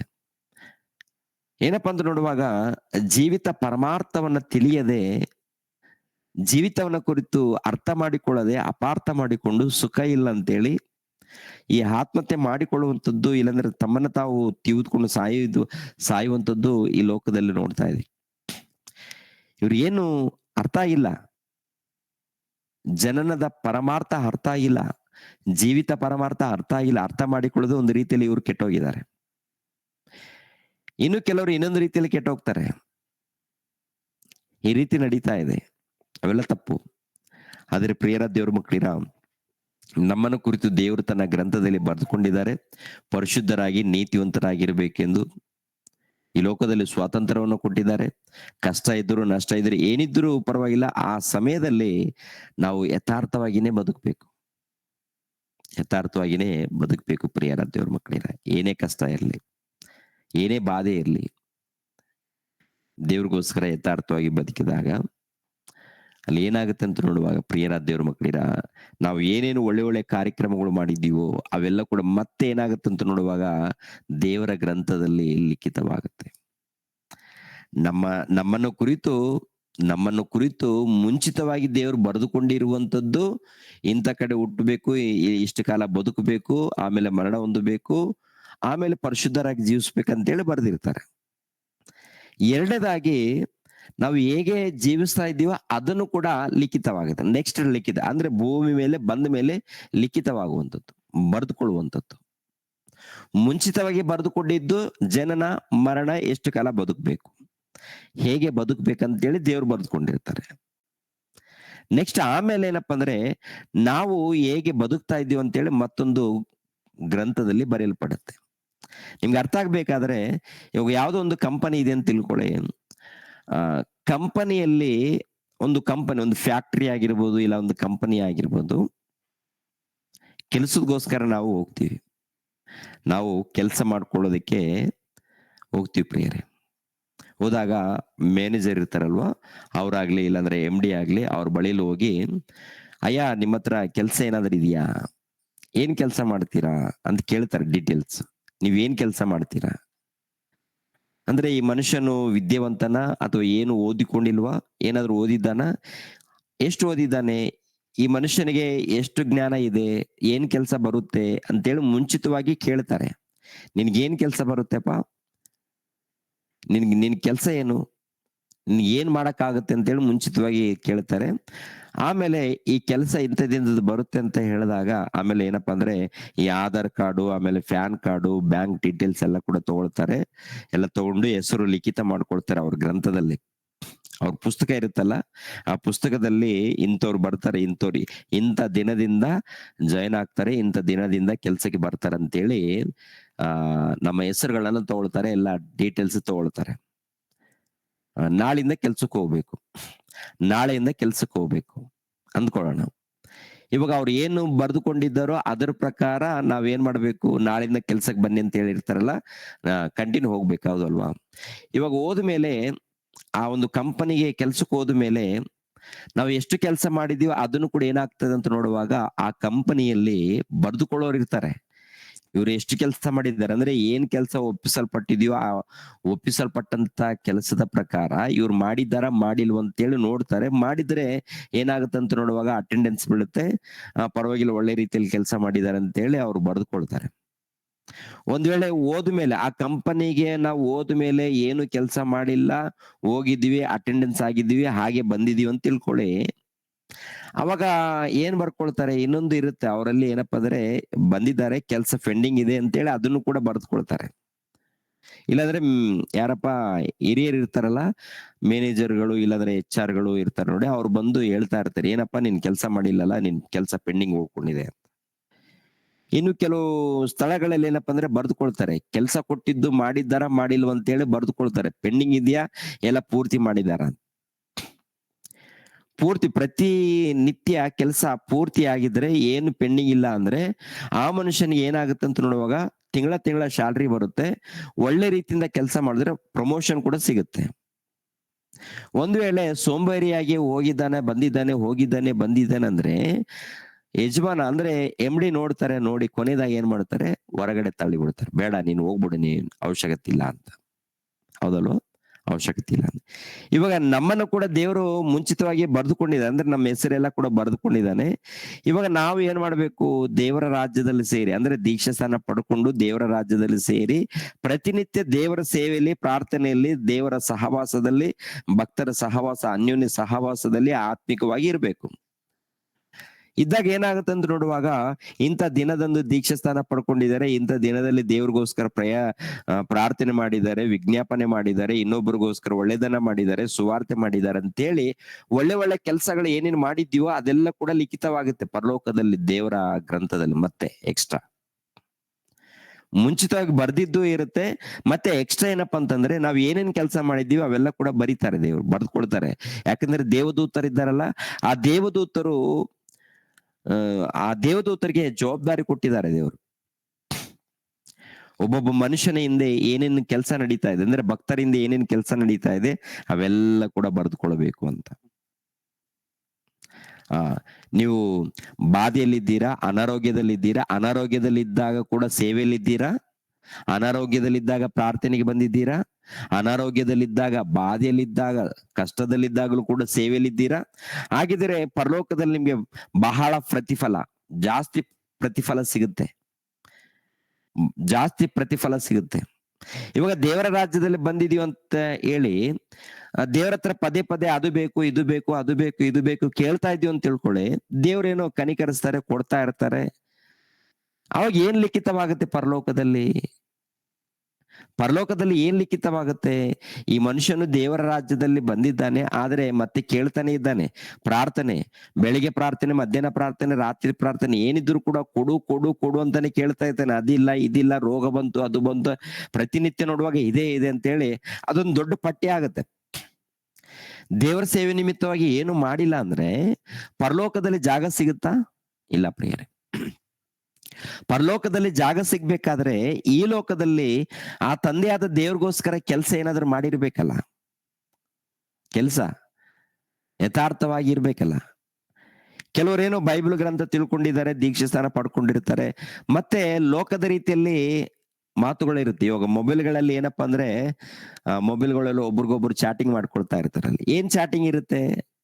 ಪ್ರಾರ್ಥನೆಯಲ್ಲಿ ಇದ್ದೀರಾ? ದೇವರ ವಾಕ್ಯ ಓದಿದ್ದೀರಾ? ದೇವರ ಸೇವೆಯಲ್ಲಿ ಇದ್ದೀರಾ? ಈ ರೀತಿ ಆತ್ಮಿಕವಾಗಿ ಇರುತ್ತಾ ಅಥವಾ ಬೇರೆ ಲೋಕದ ರೀತಿಯಲ್ಲಿ ಇರುತ್ತಾ? ಲೋಕದ ರೀತಿಯಲ್ಲಿ ಏನಾದ್ರೂ ಚಾಟಿಂಗ್ ನಡೀತಾ ಇದೆಯಾ? ಮಾತುಗಳು ನಡೀತಾ ಇದೆಯಾ? ಫೋನಲ್ಲಿ ಮಾತುಗಳು. ಈ ಫೋನಲ್ಲಿ ಲೋಕಕ್ಕೆ ಸಂಬಂಧಪಟ್ಟಂತ ಏನಾದ್ರೂ ಮಾತುಗಳಿದೆಯಾ? ಇಲ್ಲ ಕೂತ್ಕೊಂಡಾಗ, ನಿಂತ್ಕೊಂಡಾಗ, ಏನಾದ್ರೂ ಒಂದಿಬ್ರು ಮೂವರು ಸೇರಿದಾಗ ಈ ಲೋಕಕ್ಕೆ ಸಂಬಂಧಪಟ್ಟಂತ ಮಾತುಗಳು, ಲೋಕಕ್ಕೆ ಸಂಬಂಧಪಟ್ಟಂತ ಏನಾದ್ರೂ ವಿಚಾರಗಳು ಅದೇ ನಡೀತಾ ಇದೆಯಾ? ಅಥವಾ ಒಳ್ಳೆದೇನಾದ್ರೂ ನಡೀತಾ ಇದೆಯಾ? ಆತ್ಮಿಕವಾಗಿ ಬಲಪಡಿಸುವಂಥದ್ದು, ಆತ್ಮಿಕವಾಗಿ ನಡೆಸುವಂಥದ್ದು, ದೇವರ ಸೇವೆಗೆ ಸಂಬಂಧಪಟ್ಟಂತ ಕಾರ್ಯಕ್ರಮಗಳು ನಡೆಯುವಂಥದ್ದು ಇಂಥದ್ದೇನಾದ್ರೂ ನಡೀತಾ ಇದೆಯಾ? ಅಥವಾ ಲೋಕಕ್ಕೆ ಸಂಬಂಧಪಟ್ಟದ್ದು ನಡೀತಾ ಇದೆಯಾ? ಇವೆಲ್ಲ ದೇವ್ರು ಗಮನಿಸ್ತಾ ಇದ್ದಾರೆ. ನಾವು ಲೋಕಕ್ಕೆ ಸಂಬಂಧಪಟ್ಟದ್ದು ರೀತಿಯಲ್ಲಿ ಒಂದು ವೇಳೆ ಇದ್ರೆ ಮಾತುಗಳು, ನಮ್ಮ ಮಾತುಗಳು, ನಮ್ಮ ಪ್ರವರ್ತನೆ ಇದ್ರೆ ಅದು ಕೂಡ ದೇವ್ರು ಏನ್ ಮಾಡ್ತಾರೆ ಅಂದ್ರೆ ಮತ್ತೊಂದು ಪುಸ್ತಕದಲ್ಲಿ ಬರೀತಾರೆ. ಮತ್ತೊಂದು ಪುಸ್ತಕದಲ್ಲಿ ಬರೆದು ಕೊನೆಯದಾಗಿ ಏನ್ ಮಾಡ್ತಾರೆ ಅಂತ ನೋಡುವಾಗ ಬರೆಯಲ್ಪಟ್ಟ ಪ್ರಕಾರ ತೀರ್ಪಾಗುತ್ತೆ. ಪರಿಶುದ್ಧರಾಗಿ, ನೀತಿವಂತರಾಗಿ, ಭಕ್ತರಾಗಿ ಇರ್ಬೇಕು ಅಂತೇಳಿ ದೇವ್ರು ಮುಂಚಿತವಾಗಿ ಬರ್ಕೊಂಡಿದ್ದಾರೆ. ಅದ್ರ ಪ್ರಕಾರ ಬದುಕಿದ್ರೆ ಮತ್ತೆ ಏನಾಗುತ್ತಂತ ನೋಡುವಾಗ ಅಲ್ಲಿ ಅಟೆಂಡೆನ್ಸ್ ಬೀಳುತ್ತೆ, ಜಾಸ್ತಿ ಕೆಲಸ ಮಾಡಿದ್ರೆ ಪ್ರಮೋಷನ್ ಸಿಗುತ್ತೆ, ತಕ್ಕ ಹಾಗೆ ಪ್ರತಿಫಲ ಸಿಗುತ್ತೆ. ಒಂದು ವೇಳೆ ಅದರ ಪ್ರಕಾರ ಜೀವಿಸಿಲ್ಲ ಅಂದ್ರೆ, ತಪ್ಪಾಗಿ ನಮ್ಮ ಬದುಕುಗಳು ಇದೆ ಅಂದ್ರೆ ಅದಕ್ಕೆ ಕಠಿಣವಾದ ತೀರ್ಪು ಆಗುತ್ತೆ. ಕಠಿಣವಾದ ತೀರ್ಪು ಆಗುತ್ತೆ ಪ್ರಿಯರ ದೇವರ ಮಕ್ಕಳಿರ. ನೋಡಿ, ಪ್ರಕಟಣೆ ಗ್ರಂಥಕ್ಕೆ ಬನ್ನಿ. ಪ್ರಕಟಣೆ ಗ್ರಂಥ 20ನೇ ಅಧ್ಯಾಯ 12ನೇ ವಚನ ಪ್ರಿಯರೇ. ಪ್ರಕಟಣೆ ಗ್ರಂಥ 20ನೇ ಅಧ್ಯಾಯ 12ನೇ ವಚನದಿಂದ, ಇದಲ್ಲದೆ ಸತ್ತವರಾದ ದೊಡ್ಡವರು ಚಿಕ್ಕವರು ಸಿಂಹಾಸನದ ಮುಂದೆ ನಿಂತಿರುವುದನ್ನು ಕಂಡೆನು. ಅದೇನಾ? ಇದಲ್ಲದೆ ಸತ್ತವರಾದ ದೊಡ್ಡವರು ಚಿಕ್ಕವರು ಸಿಂಹಾಸನದ ಮುಂದೆ ನಿಂತಿರುವುದನ್ನು ಕಂಡೆನು. ಆಗ ಪುಸ್ತಕಗಳು ತೆರೆಯಲ್ಪಟ್ಟವು ಮತ್ತು ಜೀವಬಾಧ್ಯರ ಪಟ್ಟಿ ಎಂಬ ಇನ್ನೊಂದು ಪುಸ್ತಕವು ತೆರೆಯಲ್ಪಟ್ಟಿತು. ಆ ಪುಸ್ತಕಗಳಲ್ಲಿ ಬರೆದಿದ್ದ ಸಂಗತಿಗಳ ಆಧಾರದಿಂದ ಅವರವರ ಕೃತ್ಯಗಳ ಪ್ರಕಾರ ಸತ್ತವರಿಗೆ ನ್ಯಾಯ ತೀರ್ಪಾಯಿತು. ಅಂದ್ರೆ ಜೀವಬಾಧ್ಯರು ಪಟ್ಟಿ ಎಂಬ ಪುಸ್ತಕ ಒಂದಿದೆ, ಎರಡನೇದಾಗಿ ಇನ್ನು ಅನೇಕ ಪುಸ್ತಕಗಳಿದೆ ಅಂದೆ. ಜೀವಬಾಧ್ಯರ ಪಟ್ಟಿ ಎಂಬ ಪುಸ್ತಕ ಅಂದ್ರೆ ಜೀವ ಗ್ರಂಥ, ಸತ್ಯವೇದ ಗ್ರಂಥ.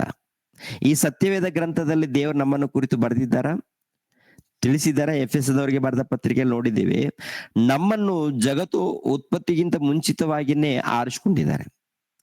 ಯಾಕೆ ಅಂತ ನೋಡುವಾಗ ಪರಿಶುದ್ಧರಾಗಿ, ನೀತಿವಂತರಾಗಿ ಇರಬೇಕು. ಎರಡನೇದಾಗಿ 2ನೇ ಅಧ್ಯಾಯ 10ನೇ ವಚನದಲ್ಲಿ ಸತ್ಕಾರ್ಯಕ್ರಮಗಳನ್ನು ಮಾಡೋರ್ನಾಗಿ ಮಾಡಿದ್ದಾರೆ. ಅಂದ್ರೆ ನಾವೆಲ್ಲರೂ ಕೂಡ ಸತ್ಕಾರ್ಯಕ್ರಮಗಳು ಅಂದ್ರೆ ವಾಕ್ಯಕ್ಕೆ ಸಂಬಂಧಪಟ್ಟಂತ ಕಾರ್ಯಕ್ರಮಗಳು ಮಾಡಬೇಕು.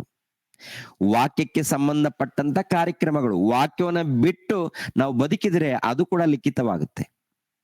ವಾಕ್ಯವನ್ನ ಬಿಟ್ಟು, ದೇವರ ವಚನಗಳನ್ನ ಬಿಟ್ಟು ನಾವು ಏನೇನ್ ಮಾಡಿದ್ದೀವಿ, ಏನೇನ್ ಮಾತನಾಡಿದೀವಿ, ನಾವು ಯಾರ್ಯಾರ ಬಳಿಯಲ್ಲಿ ಏನೇನ್ ಮಾತನಾಡಿದ್ದೀವಿ, ಯಾರ್ಯಾರ ಬಳಿಯಲ್ಲಿ ಹೇಗೆ ನಡ್ಕೊಂಡಿದ್ದೀವಿ, ಅದು ಲಿಖಿತವಾಗುತ್ತೆ.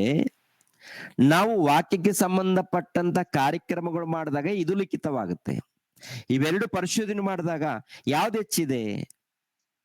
ಲೋಕಕ್ಕೆ ಸಂಬಂಧಪಟ್ಟಂತ ಕಾರ್ಯಕ್ರಮಗಳು, ಹೊಲಸು ಮಾತುಗಳು, ಇಲ್ಲ ಕೆಟ್ಟ ಮಾತುಗಳು, ಇಲ್ಲಾಂದ್ರೆ ಶಾರೀರಕ್ಕೆ ಸಂಬಂಧಪಟ್ಟಂತ ಕಾಮ ಕೋರಿಕೆಗೆ ಸಂಬಂಧಪಟ್ಟಂತ ಇಂತಹ ಮಾತುಗಳು ಏನಾದ್ರೂ ನಮ್ಮ ಮಧ್ಯದಲ್ಲಿ ನಡೀತಾ ಇದೆಯಾ? ಅದು ಲಿಖಿತವಾಗುತ್ತೆ. ಲಿಖಿತವಾದಾಗ ಅದಕ್ಕೆ ತಕ್ಕ ಹಾಗೆ ಪ್ರತಿಫಲ.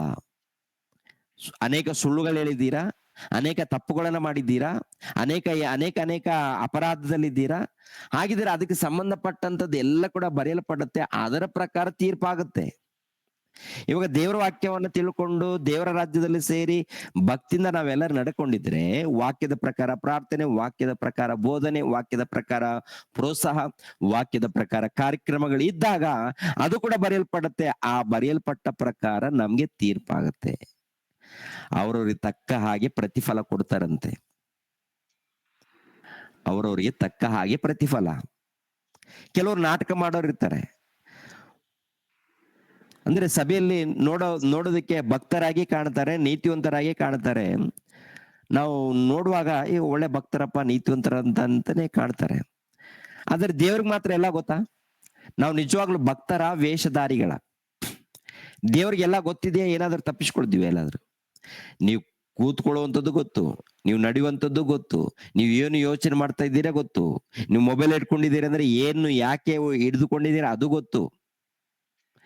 ನಮ್ಮ ಹತ್ರ ಒಂದ್ ವೇಳೆ ಹೇಳ್ಬೋದು, ಏನಿಲ್ಲಪ್ಪ ನಾನು ಮೊಬೈಲ್ ಇಟ್ಕೊಂಡಿದ್ದು ದೇವ್ರ ವಾಕ್ಯದ ನಿಮಿತ್ತವಾಗಿ, ಸ್ವಾರ್ಥ ನಿಮಿತ್ತವಾಗಿ ಅಂತ ನಾವು ಅನ್ಬೋದು. ಆದ್ರೆ ದೇವ್ರ ಗೊತ್ತಿದೆಯಾ ನಮ್ಮ ಆಲೋಚನೆ ಏನಿದೆ ಅಂತ? ನಿಮ್ಮ ಆಲೋಚನೆ ಏನಿದೆ ಎಲ್ಲ ಗೊತ್ತಮ್ಮ ಅಯ್ಯ, ಎಲ್ಲ ಗೊತ್ತು. ಅದಕ್ಕೆ ದೇವ್ರಿಗೆ ನಾವು ಭಯಪಡೋಣ, ಭಕ್ತಿಯಿಂದ ಜೀವಿಸೋಣ. ನಾವು ಯಾವ ರೀತಿ ಬದುಕ್ತಾ ಇದೀವಿ, ಯಾವ ರೀತಿ ಕೆಲಸ ಮಾಡ್ತಾ ಇದ್ದೀವಿ, ನಮ್ಮ ಮಾತುಗಳು, ಪ್ರತಿ ಮಾತುಗಳು ಲಿಖಿತವಾಗುತ್ತಂತೆ. ನೀವೇನೇನು ಮಾತಾಡ್ತಾ ಇದ್ದೀರೋ, ವ್ಯರ್ಥವಾಗಿ ಎಷ್ಟು ಮಾತುಗಳನ್ನ ಮಾತಾಡಿದ್ದೀರೋ ಆ ಮಾತುಗಳಿಗೆ ಎಲ್ಲದಕ್ಕೆ ಕೂಡ ಏನಾಗುತ್ತಂತೆ? ತೀರ್ಪಾಗುತ್ತಂತೆ. ಹಲೋ, ಊಟ ಆಯ್ತಾ? ಎಲ್ಲಿದ್ರಿ? ಏನ್ ಮಾಡಿದ್ರಿ? ಆಮೇಲೆ ಮತ್ತೆ ಆಮೇಲೆ ಟೈಮ್ ಎಷ್ಟು ಹೋಗುತ್ತೆ ಪ್ರೇರೆ?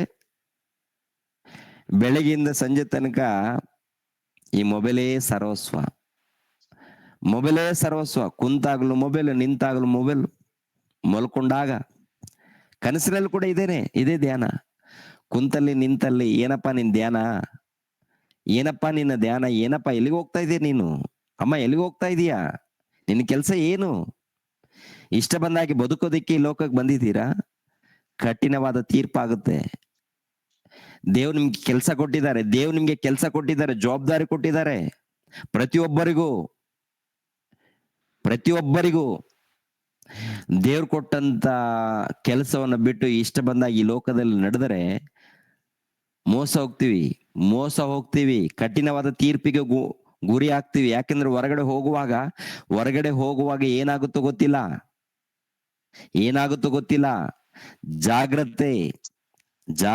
ನಿಮ್ಮ ನಂಬಿಕೆ ಜಾಗ್ರತೆ, ನಿಮ್ಮ ಭಕ್ತಿ ಜಾಗ್ರತೆ, ನಿಮ್ಮ ಸೇವೆ ಜಾಗ್ರತೆ, ನಿಮ್ಮ ಸುವಾರ್ತೆ ಕಾರ್ಯಕ್ರಮಗಳು ಜಾಗ್ರತೆ, ನಿಮ್ಮ ಕೆಲಸ ಜಾಗ್ರತೆ. ದೇವ್ರು ಕೊಟ್ಟ ಪ್ರಕಾರ, ದೇವ್ರು ಕೆಲಸ ಕೊಟ್ಟಿದಾರಲ್ಲ, ದೇವ್ರು ಬರೆದುಕೊಂಡಿದಾರಲ್ಲ, ಅದರ ಪ್ರಕಾರ ನಿಮ್ಮ ನಡೆ, ನಿಮ್ಮ ನುಡಿ, ನಿಮ್ಮ ಪ್ರವರ್ತನೆ, ನಿಮ್ಮ ಜೀವಿತ ಇದೆಯಾ ಇಲ್ವೋ ಒಂದ್ಸರಿ ನೋಡ್ಕೊಳ್ಳಿ. ಚೆಕ್ ಮಾಡ್ಕೊಳ್ಳಿ, ಲೀಸ್ಟ್ ಹಾಕೊಳ್ಳಿ ದೊಡ್ಡದಾಗಿ. ನನ್ನ ಬದುಕು ಹೇಗಿದೆ, ನನ್ನ ಜೀವಿತ ಹೇಗಿದೆ ಒಂದ್ಸರಿ ಬರ್ಕೊಳ್ಳಿ. ಈ ತಿಂಗಳ ಎಷ್ಟು ಕೆಲಸ ಮಾಡಿದ್ದೀನಿ, ದೇವ್ರಿಗೋಸ್ಕರ ಎಷ್ಟು ಕೆಲಸ ಮಾಡಿದ್ದೀನಿ, ಓಕೆನಾ? ನನಗೋಸ್ಕರ ಏನೇನು ಕೆಲಸ ಮಾಡ್ಕೊಂಡಿದ್ದೀನಿ ಅಂತೇಳಿ ಲೀಸ್ಟ್ ಹಾಕೊಳ್ಳಿ. ನಿಮ್ಮನ್ನ ನೀವು ನೋಡ್ಕೊಳ್ಳಿ. ಇನ್ನೊಬ್ರಿಗೆ ಹೇಳೋ ಅವಶ್ಯಕತೆ ಇಲ್ಲ, ಇನ್ನೊಬ್ರಿಗೆ ಹೇಳುವಂತದ್ದು ಅವಶ್ಯಕತೆ ಇಲ್ಲ. ನಿಮ್ಮನ್ನ ನೀವು ಒಂದ್ಸರಿ ನೋಡ್ಕೊಳ್ಳಿ, ಲೀಸ್ಟ್ ಹಾಕೊಳ್ಳಿ. ಇಷ್ಟು ದಿನ ನಾನು ಇದ್ದೀನಲ್ಲ, ಪ್ರಾರ್ಥನೆ ದಿನಗಳು, ಪ್ರಾರ್ಥನೆಗೋಸ್ಕರ ನಾನು ಎಷ್ಟು ಕಾಲವನ್ನು ಕಳೆದಿದ್ದೀನಿ, ನನ್ನ ಶರೀರಗೋಸ್ಕರ ಎಷ್ಟು ಸಮಯವನ್ನು ಕಳೆದಿದ್ದೀನಿ, ಫೋನ್ಗೋಸ್ಕರ ಎಷ್ಟು ಸಮಯ, ಇನ್ನೊಬ್ರಿಗೋಸ್ಕರ ಎಷ್ಟು ಸಮಯ ಕೊಟ್ಟಿದ್ದೀನಿ, ದೇವ್ರಿಗೋಸ್ಕರ ಎಷ್ಟು ಸಮಯ ಕೊಟ್ಟಿದ್ದೀನಿ, ಅದು ಯಥಾರ್ಥವಾಗಿ ಕೊಟ್ಟಿದ್ದೀನಾ ಅಥವಾ ಏನಾದ್ರೂ ಹೃದಯದಲ್ಲಿ ಏನಾದ್ರೂ ತಪ್ಪುಗಳಿದೆಯಾ? ಇವೆಲ್ಲ ಹೃದಯವನ್ನು ಟೋಟಲ್ ಪರಿಶೋಧನೆ ಮಾಡ್ಕೊಳ್ಳಿ ಪ್ರಿಯರಾದ ದೇವ್ರ ಮಕ್ಕಳಿಗೆ. ಯಾಕೆಂದ್ರೆ ನಾವೆಲ್ಲರೂ ಸತ್ತೋದ್ರೆ ಪರಲೋಕಕ್ಕೆ ಹೋಗ್ಬೇಕು. ನಾವೆಲ್ಲ ಎಲ್ಲಿಗೆ ಹೋಗ್ಬೇಕು? ನಾವು ಸತ್ತೋದ್ರೆ ಪರಲೋಕಕ್ಕೆ ಹೋಗ್ಬೇಕು. ಮೊಟ್ಟ ಮೊದಲು ಪರದೇಶಿ ಅಂದ್ರೆ ಸತ್ತೋದ್ರೆ ಪರದೇಶಿಗೆ ಹೋಗ್ತೀವಿ. ಆ ಪರದೇಶಿಯಿಂದ ಯೇಸು ಕ್ರಿಸ್ತ ಎರಡನೇ ಆಗಮನ ಬಂದ ಮೇಲೆ ಪರದೇಶಿಯಿಂದ ಪರಲೋಕಕ್ಕೆ ಹೋಗ್ತೀವಿ. ಆದ್ದರಿಂದ ನಿಮ್ ಜಾಗ್ರತೆ, ನಮ್ಮ ಗುರಿ ಪರಲೋಕ. ಆ ಪರಲೋಕವನ್ನು ನಾವು ಪಡ್ಕೊಳ್ಬೇಕಾದ್ರೆ ಈ ಲೋಕದಲ್ಲಿ ದೇವರು ಏನ್ ಬರೆದುಕೊಂಡಿದ್ದಾರೋ ಬರೆದುಕೊಂಡ ಪ್ರಕಾರ ಈ ಲೋಕದಲ್ಲಿ ನಾವು ಬದುಕಬೇಕು. ಬರೆದುಕೊಂಡಿರೋ ಪ್ರಕಾರ ಈ ಲೋಕದಲ್ಲಿ ನಾವು ಬದುಕಬೇಕು. ಏನ್ ಬರೆದುಕೊಂಡಿದ್ದಾರೆ ದೇವರು? ನಾವು ಪರಿಶುದ್ಧರಾಗಿ, ನೀತಿವಂತರಾಗಿ, ಭಕ್ತರಾಗಿರ್ಬೇಕು. ವಾಕ್ಯಕ್ಕೆ ಸಂಬಂಧಪಟ್ಟಂತ ಕಾರ್ಯಕ್ರಮಗಳು ಮಾಡ್ಬೇಕು. ವಾಕ್ಯಕ್ಕೆ ಸಂಬಂಧಪಟ್ಟಂತ ಕಾರ್ಯಕ್ರಮಗಳಂದ್ರೆ ನಿನಗೆ ಏನ್ ಜ್ಞಾನ ಇದೆ, ನಿನಗೆ ಟ್ಯಾಲೆಂಟ್ ಏನಿದೆ, ನಿನ್ನ ಟ್ಯಾಲೆಂಟ್ ಏನಿದೆ ಅಂದ್ರೆ ಇನ್ನೊಬ್ಬ ಆತ್ಮವನ್ನ ಕಾಪಾಡೋದಕ್ಕೆ ನಿನ್ನ ಮಾತು, ನಿನ್ನ ಪ್ರವರ್ತನೆ ಇರ್ಬೇಕು. ನಿನ್ನಲ್ಲಿ ಗರ್ವ ಇರಕೂಡ್ದು, ಅಹಂಕಾರ ಇರಬಾರ್ದು, ನಿನ್ನಿಂದ ಇನ್ನೊಬ್ಬರು ಸಭೆಯಿಂದ ದೂರ ಆಗ್ಬಾರ್ದು, ದೂರ ಹೊರಟೋಗ್ಬಾರ್ದು. ನಿನ್ನ ಪ್ರವರ್ತನೆಯಿಂದ, ನಿನ್ನ ನಡವಳಿಕೆಯಿಂದ ಇನ್ನೊಬ್ಬರು ದೂರ ಹೋಗ್ಬಾರ್ದು. ನಿನ್ನನ್ನು ನೋಡಿ ಹಬ್ಬ ಈ ಮನುಷ್ಯನ್ ಎಲ್ಲಿ ಹೋಗ್ತಾ ಇದ್ದಾನೆ, ಪ್ರಾರ್ಥನೆ ಹೋಗ್ತಾ, ನಾನು ಕೂಡ ಹೋಗ್ಬೇಕು, ನಾನು ಕೂಡ ಇವ್ರ ಜೊತೆಲಿ ಹೋಗ್ಬೇಕು. ಎಲ್ಲಿ ಹೋಗ್ತಾ ಇದಾರೆ ಇವರು ನೋಡೋಣ, ನಾನು ಕೂಡ ಹೋಗ್ಬೇಕು, ನಾನು ಕಲಿಬೇಕು, ನಾನು ತಿಳ್ಕೊಳ್ಬೇಕು. ಯಾವನಪ್ಪ ಇವ್ನು ದರಿದ್ರ, ಇವನೇನ್ ಪ್ರಾರ್ಥನೆಗೆ ಹೋಗ್ತಾನೆ, ಇವನ್ ಸವಾಸ ಯಾಕಪ್ಪ ನಮ್ಗೆ? ಈ ತರ ಯಾರು ಹೇಳ್ಬಾರ್ದು. ಯಾಕಪ್ಪ ಇವನ್ ದರಿದ್ರ ತರ ಇದ್ದಾನೆ, ಇವನ್ ಮಾತೇ ಸರಿ ಇಲ್ಲ, ಇವನು ಪ್ರವರ್ತನೆ ಸರಿ ಇಲ್ಲ, ಇವನ್ ಸವಾಸ ಯಾಕೆ ಅಂತೇಳಿ ಒಬ್ರು ಹೊರಗಡೆ ಇದ್ದವ್ರು ಹೇಳಬಾರ್ದು. ಇವ್ರ ಬಳಿಯಲ್ಲಿ ಹೋದ್ರೆ ಸ್ವಲ್ಪ ಸಮಾಧಾನ ಇರುತ್ತೆ ಏನ್ರಿ. ನಮ್ಮ ಮನೆ ಹಿಂದ್ಗಡೆ ಇದು ಜಾಗ ಇದೆಯಲ್ಲ, ಹೊಲ ಇದಂತ ಹೊಲದ ಓನರು ಅವಾಗ ಮನೆಗೆ ಬಂದು ಹೋಗ್ತಾರೆ. ಅಯ್ಯ ಇಲ್ಲಿ ಬಂದೋದ್ರೆ ಒಂದು ರೀತಿಯಲ್ಲಿ ಸಮಾಧಾನ ಅಯ್ಯ ನನಗೆ ಅಂತಾರೆ. ಹೌದು ಪ್ರಿಯರೇ, ಒಂದು ರೀತಿಯಲ್ಲಿ ಸಮಾಧಾನ ಇರುತ್ತೆ. ಅವಾಗ ನಮ್ಮ ಸುಜಿ ಹೇಳ್ತೀನಿ, ನಮ್ಮ ಮಿಸ್ಸಸ್ಗೆ, ಅವ್ರು ಬಂದಿದ್ದಾರೆ, ಒಳ್ಳೆ ಟೀ ಆಗ್ಲಿ ಕಾಫಿ ಆಗಿ ಮಾಡಿಕೊಡಮ್ಮ ಅಂತ. ಕುಂತು ಸ್ವಲ್ಪ ಹೊತ್ತು ಮಾತಾಡ್ಕೊಂಡು ನಿಮ್ಮ ಹತ್ರ ಬಂದ್ರೆ ಏನೋ ಒಂದು ರೀತಿಯಲ್ಲಿ ಸಮಾಧಾನ. ನಮ್ಮ ಹಿಂದ್ಗಡೆ ಪ್ರಿಯರೇ, ಮನೆ ಹಿಂದ್ಗಡೆ ಜಾಗ ಇದೆಯಲ್ಲ, ದೊಡ್ಡದೊಂದು ಹೊಲ ಇದೆ ನೋಡಿ, ಅವ್ರು ಬಂದು ಅವಾಗ ಬಂದು ಮಾತಾಡ್ಸ್ಕೊಂಡು ಹೋಗ್ತಾ ಇರ್ತಾರೆ. ಅನೇಕರು ಫೋನ್ ಮಾಡ್ತಾರೆ, ಅಯ್ಯ ನಿಮ್ಮ ಹತ್ರ ಮಾತಾಡ್ಬೇಕಯ್ಯ, ಒಂದು ರೀತಿಯಲ್ಲಿ ಸಮಾಧಾನ. ಅಂದ್ರೆ ನಾನು ಉಳ್ಕೊಳ್ತಾ ಇಲ್ಲ, ಒಂದು ಆಲೋಚನೆ ಹೇಳ್ತಾ ಇದ್ದೇನೆ. ಅಂದ್ರೆ ಪ್ರಿಯರ ದೇವ್ರ ಮಕ್ಕಳಿರ ಭಕ್ತರಿದ್ದಾರೆ ಬೈಬಲ್ ಗ್ರಂಥದಲ್ಲಿ. ಅವ್ರು ನೋಡಿದಾಗ ಒಂದು ರೀತಿಯಲ್ಲಿ ಸಂತೋಷ, ಸಮಾಧಾನ. ನಾವೆಲ್ಲರೂ ಕೂಡ ದೇವ್ರ ವಾಕ್ಯಕ್ಕೆ ವಿಧೇಯರಾಗೋಣ ಪ್ರಿಯರೇ, ದೇವರ ವಾಕ್ಯಕ್ಕೆ ವಿಧೇಯರಾಗೋಣ, ಭಕ್ತಿಯಿಂದ ಜೀವಿಸೋಣ. ಈ ಲೋಕದಲ್ಲಿ ದೇವ್ರಿಗೋಸ್ಕರ ಪ್ರಯಾಸ ಪಡೋಣ. ನಮಗೋಸ್ಕರ ಏನಿದೆ ಹೇಳಿ? ನಮಗೋಸ್ಕರ ಜೀವ ಕಿರೀಟ ಇದೆ. ಕೊನೆಯದಾಗಿ 21ನೇ ಅಧ್ಯಾಯ ಏನ್ರಿ, 21ನೇ ಅಧ್ಯಾಯ ಪ್ರಿಯರಾದ ದೇವ್ರ ಮಕ್ಕಳಿರ,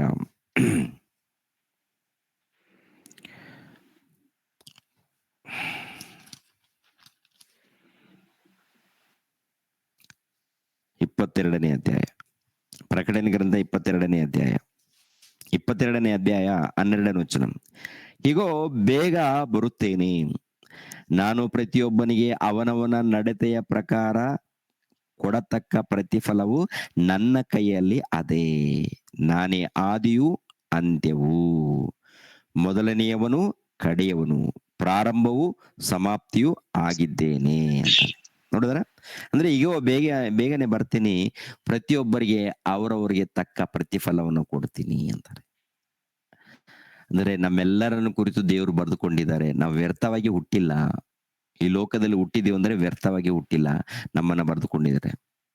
ಅಂದ್ರೆ ನೀವು ಯಾವ ಸ್ಥಿತಿಯಲ್ಲಿದ್ರೂ ಪರವಾಗಿಲ್ಲ, ಯಾವ ಸ್ಥಿತಿಯಲ್ಲಿದ್ರೂ ಪರವಾಗಿಲ್ಲ, ಚಿಕ್ಕವರ ದೊಡ್ಡವರ, ಎತ್ತರಿದ್ದೀರಾ ದಪ್ಪಗಿದ್ದೀ, ಇದೆಲ್ಲ ಏನ್ರಿ, ನಾವು ಎಲ್ಲಿದ್ರು ಯಾವ ಸ್ಥಿತಿಯಲ್ಲಿದ್ರು ಆ ಸ್ಥಿತಿಯಿಂದನೇ ತಂದೆಯಾದ ದೇವರನ್ನ ಘನಪಡಿಸ್ಬೇಕು, ದೇವರನ್ನ ಮಹಿಮೆ ಪಡಿಸ್ಬೇಕು. ನಮ್ಮಿಂದ ಏನ್ ಕೈಲಾಗುತ್ತೋ ಆ ಕೈಲಾದ ಪ್ರಕಾರ ದೇವರ ಕೆಲಸ ಮಾಡ್ಬೇಕು,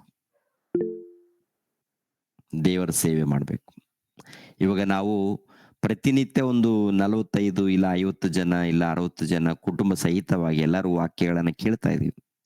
ನಾವೆಲ್ಲರೂ ಕೂಡ ಈ ವಾಕ್ಯಗಳನ್ನ ತಿಳ್ಕೊಂಡು, ನಾವೆಲ್ಲರೂ ಈ ವಾಕ್ಯಗಳನ್ನ ಪಾಲಿಸಿ ಯಥಾರ್ಥವಾಗಿ ಒಂದು ವೇಳೆ ನಾವು ಹೆಜ್ಜೆ ಹಾಕಿದಾಗ ನಮ್ಮನ್ನು ನೋಡಿ ಇನ್ನೊಬ್ಬರು ಬರ್ತಾರೆ ಪ್ರಿಯರೇ, ಇನ್ನೊಬ್ರು ಬರ್ತಾರೆ, ಇನ್ನೊಬ್ರು ಬಂದು ದೇವ್ರ ವಾಕ್ಯವನ್ನು ಕೇಳ್ತಾರೆ, ಇನ್ನೊಬ್ರು ತಿಳ್ಕೊಳ್ತಾರೆ. ನಾವು ಕೋಪ ಮಾಡಿಕೊಳ್ಳೋದು, ಆವೇಶ ಪಡೋದು ಇಲ್ಲಾಂದ್ರೆ ಒಂದು ರೀತಿಯಲ್ಲಿ ದುಃಖ ಪಡೋದು, ಇವೆಲ್ಲ ಹೋಗ್ಬೇಕು. ವಾಕ್ಯದ ಮೂಲಕ ಹೋಗ್ಬೇಕು. ಮನುಷ್ಯರು ಇರ್ತಾರೆ, ಒಂದು ರೀತಿಯಲ್ಲಿ ನಮಗೆ ಕೋಪ ತರಿಸುವಂತ ರೀತಿಯಲ್ಲೇನೆ ಮಾತಾಡ್ತಾರೆ, ನಮಗೆ ಆವೇಶ ತರಿಸುವಂತ ರೀತಿಯಲ್ಲೇನೆ ಮಾತಾಡ್ತಾರೆ. ಒಂದೊಂದ್ಸಾರಿ ನಾವು ದುಡುಕ್ತಾ ಇರ್ತೀವಿ, ಒಂದೊಂದ್ಸಾರಿ ದುಡುಕಿ ಮಾತಾಡ್ತಾ ಇರ್ತೀವಿ. ಆದ್ರೂ ನಾವು ಸರಿಪಡಿಸ್ಕೊಂಡು ನಾವು ಮುಂದೆ ಹೋಗ್ಬೇಕು.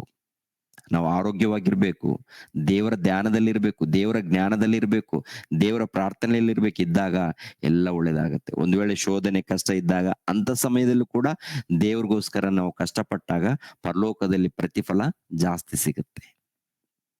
ಆದ್ದರಿಂದ ನಿಮ್ಮ ಭಕ್ತಿ ನೀವು ನೋಡ್ಕೊಳ್ಳಿ, ನಿಮ್ಮ ನಂಬಿಕೆ ಕೂಡ ನೀವು ಚೆಕ್ ಮಾಡ್ಕೊಳ್ಳಿ.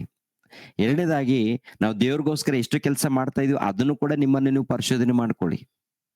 ನಿಮ್ಮ ಪ್ರಾಂತಗಳಲ್ಲಿ ವಾಕ್ಯಗಳನ್ನು ಚೆನ್ನಾಗಿ ಕಲಿತು 4 ಆತ್ಮಗಳನ್ನ ಕಾಪಾಡೋದಕ್ಕೆ ಪ್ರಯತ್ನ ಮಾಡಿ, ಅಭಿವೃದ್ಧಿ ಮಾಡಿ, ದೇವರ ಸೇವೆ ಮಾಡಿ, ದೇವ್ರಿಗೋಸ್ಕರ ಪ್ರಯಾಸ ಪಡಿ.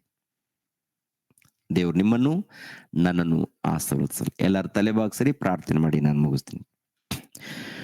ನಮ್ಮನ್ನು ಬಹಳವಾಗಿ ಪ್ರೀತಿಸುವಂತ ನಮ್ಮ ತಂದೆಯ ದೇವರೇ, ನಿಮಗೆ ಕೃತಜ್ಞತೆಗಳು, ಸ್ತೋತ್ರಗಳು. ಇದ್ದದ್ದು ಇದ್ದ ಹಾಗೆ ನಿಮ್ಮ ಮಕ್ಕಳಿಗೆ ವಾಕ್ಯಗಳನ್ನು ತಿಳಿಸಿದ್ದೀನಿ. ತಂದೆಯ ದೇವರೇ, ಪ್ರತಿನಿತ್ಯ ಬೆಳಿಗ್ಗೆ ಎಲ್ಲರೂ ವಾಕ್ಯಗಳನ್ನು ತಿಳ್ಕೊಳ್ಳೋದಕ್ಕೆ ಈ ಗೂಗಲ್ ಮೀಟ್ ಮೂಲಕ ತಂದೆ ಎಲ್ಲರೂ ಆತ್ಮಿಕವಾಗಿ ಜಾಯಿನ್ ಆಗ್ತಾ ಇದ್ದಾರೆ, ಅಭಿವೃದ್ಧಿ ಆಗ್ತಾ ಇದ್ದಾರೆ. ನಿಮ್ಮ ಮಕ್ಕಳನ್ನು ನೀವು ನಡೆಸ್ತಾ ಇದ್ದೀರಾ, ಕಾಪಾಡ್ತಾ ಇದ್ದೀರಾ, ಬಲಪಡಿಸ್ತಾ ಇದ್ದೀರಾ ತಂದೆ. ನಿಮಗೆ ಕೃತಜ್ಞತೆಗಳು, ಸ್ತೋತ್ರಗಳು ತಂದೆ. ಇನ್ನು ಹೆಚ್ಚಾಗಿ ಆತ್ಮಿಕವಾಗಿ ಬೆಳೆಯುವಂತೆ ನಮ್ಮೆಲ್ಲರನ್ನು ಕಾಪಾಡಿ ತಂದೆ. ನಮ್ಮೆಲ್ಲರನ್ನು ಬಲಪಡಿಸಿ ಸಂಪೂರ್ಣವಾಗಿ ತಗ್ಗಿಸಿಕೊಂಡು ವಿಧೇಯರಾಗಿ ತಂದೆ ಕ್ರಿಸ್ತನಲ್ಲಿದ್ದಂಥ ಮನಸ್ಸು ಧರಿಸಿಕೊಂಡು ತಂದೆ ನಿಮ್ಮ ಸೇವೆ ಮಾಡುವಂತೆ ನಮ್ಮೆಲ್ಲರಿಗೆ ಸಹಾಯ ಮಾಡಿ ತಂದೆಯ ದೇವರೇ. ಪ್ರತಿನಿತ್ಯ ಬೆಳಿಗ್ಗೆ ನಿಮ್ಮ ಮಗಳು ರೇಖಾರವರು, ದೀಕ್ಷಿತು ತಂದೆಯ ದೇವರೇ, ಈ ಒಂದು ಕಾರ್ಯಕ್ರಮದ ನಿಮಿತ್ತವಾಗಿ ಪ್ರಯಾಸ ಪಡ್ತಾ ಇದ್ದೀರಾ. ಮಕ್ಕಳನ್ನು ಹೆಚ್ಚಾಗಿ ಆಶೀರ್ವದಿಸಿ, ಕಷ್ಟದಲ್ಲಿ, ಬಾಧೆಯಲ್ಲಿ, ಶೋಧನೆಯಲ್ಲಿ ಇದ್ದಾರೆ, ಮಕ್ಕಳನ್ನು ಬಲಪಡಿಸಿ. ಅದೇ ರೀತಿಯಲ್ಲಿ ಪ್ರತಿನಿತ್ಯ ಸೇವೆಗೋಸ್ಕರ ಪ್ರಯಾಸ ಪಡುವಂತ, ವಾಕ್ಯವನ್ನು ತಿಳಿಸೋದಕ್ಕೆ ಪ್ರಯಾಸ ಪಡುವಂತ ಮಕ್ಕಳು, ನಿಮ್ಮ ಸೇವಕರಾಗಿರುವಂತಹ ಇಮಾನುವೇಲ್ ರವ್ರಿಗೋಸ್ಕರ ಪ್ರಾರ್ಥಿಸ್ತಾ ಇದ್ದೀನಿ. ಅವ್ರ ಕುಟುಂಬದಗೋಸ್ಕರ ಪ್ರಾರ್ಥಿಸ್ತಾ ಇದ್ದೀನಿ ತಂದೆ. ಇನ್ನು ಹೆಚ್ಚಾಗಿ ಅಭಿವೃದ್ಧಿ ಮಾಡಿ, ಅವರು ಮಾಡುವಂತ ಸೇವೆ ಇನ್ನು ಹೆಚ್ಚಾಗಿ ಅನೇಕ ಸ್ಥಳಗಳಲ್ಲಿ ಸುವಾರ್ತೆ ಅಭಿವೃದ್ಧಿ ಆಗುವಂತೆ ಸಹಾಯ ಮಾಡಿ. ಅದೇ ರೀತಿಯಲ್ಲಿ ಮನೋಜ್ಗೋಸ್ಕರ ಪ್ರಾರ್ಥಿಸ್ತಾ ಇದ್ದೀನಿ. ಆತನ ತಂದೆ ತಾಯಿಗಳಿಗೋಸ್ಕರ ಪ್ರಾರ್ಥಿಸ್ತಾ ಇದ್ದೀನಿ. ಆತನು ಮಾಡುವಂತ ಸೇವೆ ಕಾರ್ಯಕ್ರಮ ಇನ್ನು ಹೆಚ್ಚಾಗಿ ಬೆಳೆಯುವಂತೆ ಸಹಾಯ ಮಾಡಿ. ಅದೇ ರೀತಿಯಲ್ಲಿ ತಂದೆಯ ದೇವರೇ, ವಿಲ್ಸನ್ಗೋಸ್ಕರನು ಪ್ರಾರ್ಥಿಸ್ತಾ ಇದ್ದೀನಿ. ಆ ಮಗನ ಕೊಟ್ಟಂತ ತಂದೆ ತಾಯಿಗಳಿಗೋಸ್ಕರ ಪ್ರಾರ್ಥಿಸ್ತಾ ಇದ್ದೀನಿ. ಅವ್ರ ಬಂಧು ಮಿತ್ರರಿಗೋಸ್ಕರ ಪ್ರಾರ್ಥಿಸ್ತಾ ಇದ್ದೀನಿ. ಆತನು ಮಾಡುವಂತ ಸೇವೆ ಪರಿಚರ್ಯ ಯಥಾರ್ಥ ಇನ್ನು ಹೆಚ್ಚಾಗಿ ಸೇವೆ ಮಾಡುವಂತೆ, ಅಭಿವೃದ್ಧಿ ಮಾಡುವಂತೆ, ಆತನು ಸಭೆ ನಡೆಸುವಂತ ಆ ಸಭೆಯಲ್ಲಿದ್ದಂತ ಮಕ್ಕಳನ್ನು ಕೂಡ ಆಶೀರ್ವದಿಸಿ ಇನ್ನು ಹೆಚ್ಚಾಗಿ ಬೆಳೆಯುವಂತೆ ಸಹಾಯ ಮಾಡಿ. ಅದೇ ರೀತಿಯಲ್ಲಿ ನವೀನ್ಗೋಸ್ಕರನು ಪ್ರಾರ್ಥಿಸ್ತಾ ಇದ್ದೀನಿ. ಆತನ ತಂದೆ ತಾಯಿಗಳಿಗೋಸ್ಕರ ಪ್ರಾರ್ಥಿಸ್ತಾ ಇದ್ದೀನಿ. ಅದೇ ರೀತಿಯಲ್ಲಿ ಜೋಯಲ್ ನಾರಾಯಣ್ಗೋಸ್ಕರ ಪ್ರಾರ್ಥಿಸ್ತಾ ಇದ್ದೀನಿ. ಆತನು ಸೇವೆ ಮಾಡುವಂತ ಸೇವೆ ಕಾರ್ಯಕ್ರಮದ ನಿಮಿತ್ತವಾಗಿ ಪ್ರಾರ್ಥಿಸ್ತಾ ಇದ್ದೀನಿ. ನೀನು ಅಭಿವೃದ್ಧಿ ಮಾಡಿ, ಬಲಪಡಿಸಿ, ಆತನ ಕುಟುಂಬವನ್ನು ಕಾಪಾಡಿ, ಕುಟುಂಬದಲ್ಲಿ ಸಮಾಧಾನ, ಸಂತೋಷವನ್ನು ದಯಪಾಲಿಸಿ, ಆತನ ಮಕ್ಕಳನ್ನು ಆತ್ಮಿಕವಾಗಿ ಬೆಳೆಯುವಂತೆ, ನಿಮ್ಮ ಜ್ಞಾನದಲ್ಲಿ ಬೆಳೆಯುವಂತೆ ಸಹಾಯ ಮಾಡಿ. ಆಂಜನೇಯರವ್ರಿಗೋಸ್ಕರ ಪ್ರಾರ್ಥಿಸ್ತಾ ಇದ್ದೀನಿ. ಆತನ ಸೇವೆ ಪರಿಚರ್ಯೆಗೋಸ್ಕರ ಪ್ರಾರ್ಥಿಸ್ತಾ ಇದ್ದೀನಿ. ಇನ್ನು ಹೆಚ್ಚಾಗಿ ನಿಮಗೆ ವಿಧೇಯರಾಗಿ ಭಕ್ತಿಯಿಂದ ನಡೆಯುವಂತೆ ಸಹಾಯ ಮಾಡಿ. ಅದೇ ರೀತಿಯಲ್ಲಿ ಜ್ಞಾನರಾಜ್ಗೋಸ್ಕರನು ಪ್ರಾರ್ಥಿಸ್ತಾ ಇದ್ದೀನಿ ತಂದೆ. ಆತನ ಕೊಟ್ಟಂತ ಕುಟುಂಬದಗೋಸ್ಕರ ಪ್ರಾರ್ಥಿಸ್ತಾ ಇದ್ದೀನಿ. ಕಾಪಾಡಿ ತಂದೆ. ಅನೇಕ ಕಡೆ ಸುವಾರ್ತೆ ಪರಿಚರ್ಯ ಮಾಡುವಂತ ಮಕ್ಕಳು. ಅದೇ ರೀತಿಯಲ್ಲಿ ತಂದೆ, ಈ ಗೂಗಲ್ ಮೀಟ್ ನಲ್ಲಿ ನಿಮ್ಮ ಮಕ್ಕಳು ಎಲ್ಲರೂ ಕೂಡ ಬಂದಿದ್ದಾರೆ. ಅವರೆಲ್ಲರೂ ಕುಟುಂಬ ಸಹಿತವಾಗಿ ತಂದೆ ಬಂದಿದ್ದಾರೆ. ವಾಕ್ಯಗಳನ್ನು ಕೇಳಿದಲ್ಲಿ ಎಲ್ಲರನ್ನು ಹೆಸರುಗಳಿಂದ ಕಾಪಾಡಿ, ಕನಿಕರಿಸಿ, ನಿಮ್ಮ ಜ್ಞಾನದಲ್ಲಿ ಬೆಳೆಸಿ. ಅದೇ ರೀತಿಯಲ್ಲಿ ಪುಟ್ರಾಜ್ಗೋಸ್ಕರನು ಪ್ರಾರ್ಥಿಸ್ತಾ ಇದ್ದೀನಿ. ಆತನು ನಡೆಸುವಂತ ಸೇವೆ ಕಾರ್ಯಕ್ರಮ.